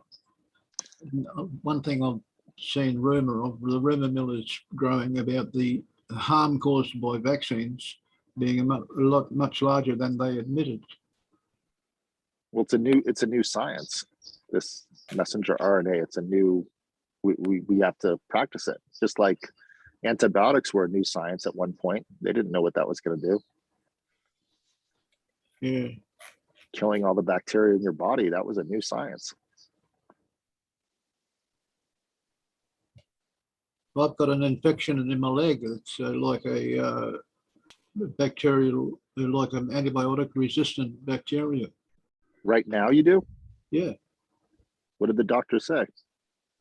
They said to don't get it wet, and they said try these new drugs, and I tried these two different kinds of antibiotics, and so far it seems to be stabilized. It's going down a bit, but it's still. Well, that's a little, yeah. It doesn't look good, so I'll need to go back to the doctor and say, look, can we try something else, because I don't want to lose my leg, you know. Yeah. Well, please let me know how that goes, because that's yep. I scratched it on a computer case in the other room. I scratched it and it didn't bleed much. Well, it didn't bleed at all, really. It was just a big scratch on my leg, and I didn't think about it. And then a couple of days later, I noticed it's got very inflamed and infectious, and that started growing, kept spreading.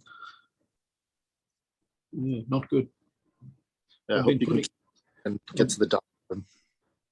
I've been using Manuka honey on to knock it back. It could be a what do you call it? A fungal infection. Are you getting enough blood flow to the area too? Yeah, I keep it up. The swelling goes down when I keep my leg up on the thing. Yeah, I was just going to say, from the swelling that I saw, and it looks like sitting in the computer is not helping. That's right.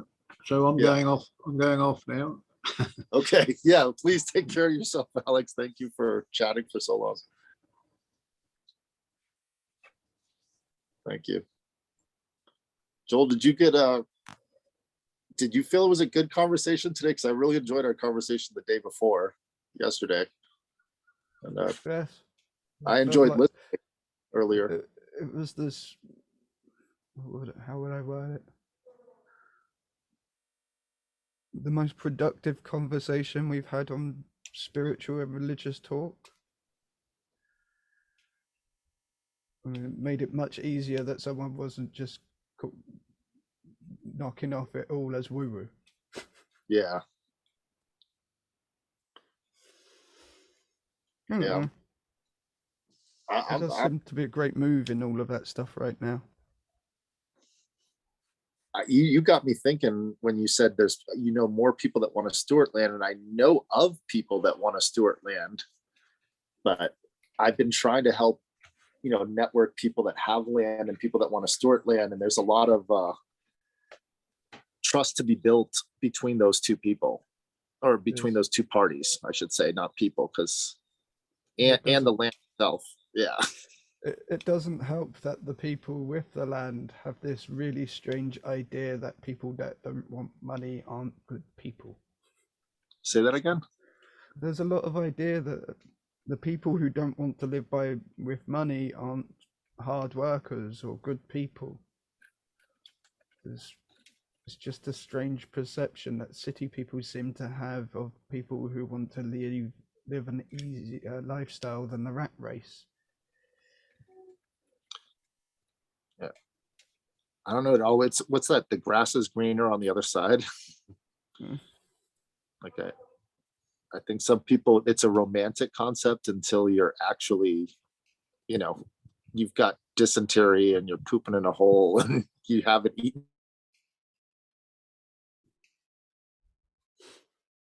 properly for a while. The food that you grew died and you didn't get enough for everybody and you're rationing. And yeah.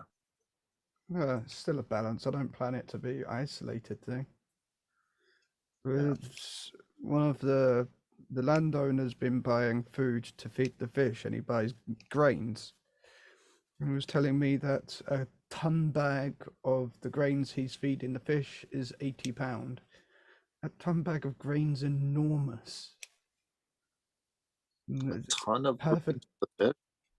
Hmm? Is this on a lake or a pond? Or it's got 5 lakes. oh wow! And he's feeding all the fish with a ton of grain. He does up a bucket full of grain and throws in maybe 5 or 6 bowlfuls to each lake a day when there's someone there. And how is that ecosystem in that lake? I'm curious. What's Fish numbers are growing. okay. The Bird, plant life around it seems to be flourishing, so the poo from the fish must be doing something for the plants. There's somebody that comes in and harvests the pondweed from around the edges, and he sells that. Geese and ducks seem to be turning up. No. And there's a heronry on the land, and it's one of the few in the whole area. What is that word? Heronry? What does that mean? Heronry. Heron gulls. Oh, herons, like the Yeah. bird. So it's a nesting site for them, but it's one of the Oh, no. one of a few in the entire area. But we've currently got 2 tree diseases, ash dieback and Dutch elm disease, and that's killing off a load of the trees.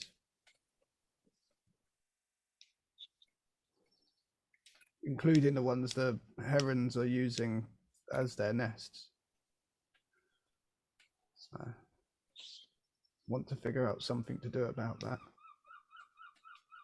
Is there any arborists that have come in and given some advice on There's not much to do. The whole country's faced with it at the moment. The elm and the ash are just dying. Yeah, we had bark beetle come through our place. It was killing off a lot of our trees. I think that's one. Isn't that the Dutch elm one? It's a beetle. Is that one of your diseases too? Is it beetle disease? Yeah, it's imported. Hmm. So our trees aren't used to it. City I live in had a huge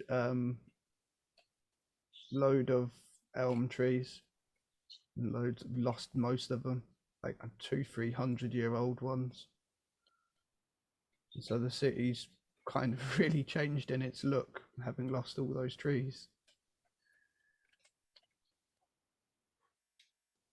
Yeah, the more I learn about ecology and systems of natural systems, they're way more complex than any human-made systems. I So- like the simplicity of looking at ants and termites and realizing, hey, these guys are actually better at architecture than what we are. Yeah, I'm wondering when biomimicry intersects with machine learning, because I've seen some wonderful stories on they took a car, they strapped a bunch of sensors to it, ran it around a track, and then they fed all that input into the computer and said create the most efficient car, and it created basically the chest cavity of a bird is what it created. So I feel like there's an intersection that we're about to hit in humanity where the computers can do the advanced calculations that evolution has done over thousands and millions of years, and we can start being designers with the knowledge of millions of years of information. Did I tell you about my research project for my Bachelor's of Engineering? No. I saw something years ago about the most rigid structure that was possible. And I was working on that. So I was looking at a steel reinforcement for a concrete column. And I figured out that using a opposing spiral geometry would create a stronger structure with losing about 20% of the material. And more of the steel was used for its qualities than in a straight application. So you had an internal bar that took quite a shallow turn in the spiral, say maybe 1/8 of a rotation around, and then you had an external one that goes all the way around. But the problem you create with that is when you try to push down, the internal bars want to push outwards, but the external bars won't allow it. And then when you want it, then if you put it in tension, the internal bars want to pull inward, which then puts the concrete into compression rather than into tension. It creates a compression towards the center of the column. Whereas if you normally Is it like a spring or? A little bit, because it's helical steel reinforcement, but it's just the difference in helical angle around it from the internal and external members just changes how the force works in the entire structure. Have you researched the diaxiom house that was built by Buckminster Fuller in the 1930s? No. It was built on sacred geometry, and it was a circle aluminum house. And it did have one pole in the middle to hold everything up. I can send you a link if that helps. Okay. Fusella just texted me. I've been on the conversation so long. She says, give my regards to Joel, because I said I was still talking with GCC. and Barry, you good? I see you working on the computer. Are we taking you away from anything, or? Well, eventually I'm going to have lunch. We're 15 minutes away from the 4-hour mark, at which point YouTube won't do the transcription anymore. So I'll either turn off the recording or we can end the session either way. Yeah, I just wanted to be aware of that as well. I noticed that it's 11:43 my time. So the session has been going for 3 hours and 45 minutes, which for me is a long time to be sitting here because I was here from the beginning. Yeah, I've been on from the beginning, but I wasn't sitting the first 2 hours. I was moving around the house. Yeah. So yeah, I think we need to collaborate. Joel, I would definitely like to get in touch with you more, because have I sent you the link to that regeneration pollination group? They do speed dating for regenerator people so we can all meet each other. Okay. I don't think so. I can put it in the chat, I guess. It's I was going to say, one of the things when I went to Thailand that made me upset was they've built all high-rise buildings like in Western countries, but they're a really hot country. And I looked at all the buildings and saw all of the air conditioners all trying to keep the inside of the buildings cold whilst heating up the outside even more. And I just looked at it and thought, why didn't you copy the termites who have their own, who use, thermo-inductive cooling, and shape the buildings so that they're not getting so much heat from the sun at midday. Termites build their columns so that the sun's hitting it like that at the peak time. And they're also designed so that there's a cooling channel and the thermal heat drags cool air up from the bottom. The termites. Termites are smarter than humans. Well, I don't think a lot of time when we're building something, we're building it for efficiency and the best design. We're just building it because that's all we know how to do at that moment in time. I would argue that. We've known how to do better for a long time. It's just not done. Knowing how to do better and doing better are two separate things. That's my point. There's times when I know how to do better, but I do it worse because I don't have the bandwidth and I just got to get it done. And it's the best. Like we have a saying up at our property, which is it's good enough for homesteaders. It's good enough for now because it's just got to get us through for the next couple of months until we can fix it. But we just got to fix, put a Band-Aid on a thing for that moment. And I think it's partially an idea. Everybody's got used to the idea of what things look like and what they are.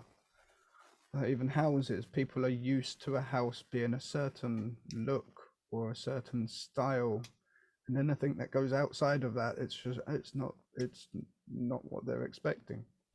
yeah, that's why I'm excited about the Cybertruck, is it's a totally different style of building a vehicle that's more efficient, supposed to be manufactured better, and they just got a new press that was built specifically that never existed, that will compress the steel into a shape that's folded like origami, and it turns the car into the chassis as well. So they're not building extra parts. So it's just a more efficient design, but it looks like nothing that ever existed. It looks like something out of a science fiction magazine. Monocoque structures. What's that? Monocoque structures. Monocoque? Yeah, it's where the chassis is also the outer shell as well. Yeah. And the guy who engineered it said that he was looking at or the group was looking at Hot Wheel cars, how they're die casted and trying to manufacture in a die cast. And then they had some manufacturing experts come in and say, well, you could even cut it down more pieces. So I think as we move forward in humanity, if we want to be efficient, we'll figure out ways to build more efficiently. So I really, do you know these places in Italy, the design companies that are just taking dirt and making 3D printers out of the dirt? No. They're using the hole that they dug the dirt out of to make a pond. And then they're mixing the dirt with other clays and different organic materials to 3D print the house in different shapes.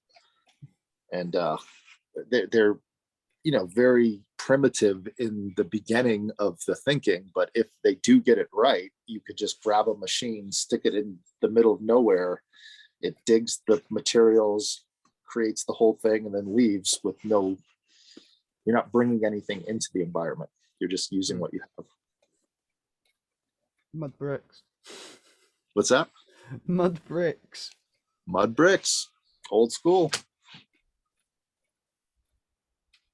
I'm pretty sure the builders wouldn't like the machines.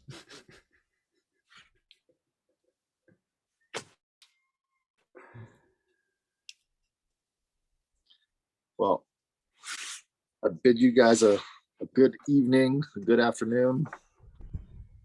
It's almost 3 o'clock in the East Coast. Yeah. What time is it there, Joe? 10 to 8 in the evening. All right. Well, enjoy your dinner. Barry, enjoy your lunch. Thank you for a I'm great. done. Okay. Everybody have a nice holiday if you're having one. Oh yeah, Memorial Day in America. Do you guys have that, Joel, in England? No, but we've got the Queen's Jubilee coming up. What day is that? I think it's next weekend. All right. Well, give my not best to your something I queen. pay attention to. Give my best to your queen. Everyone. Cheers. Bye-bye. I'm gonna end it now.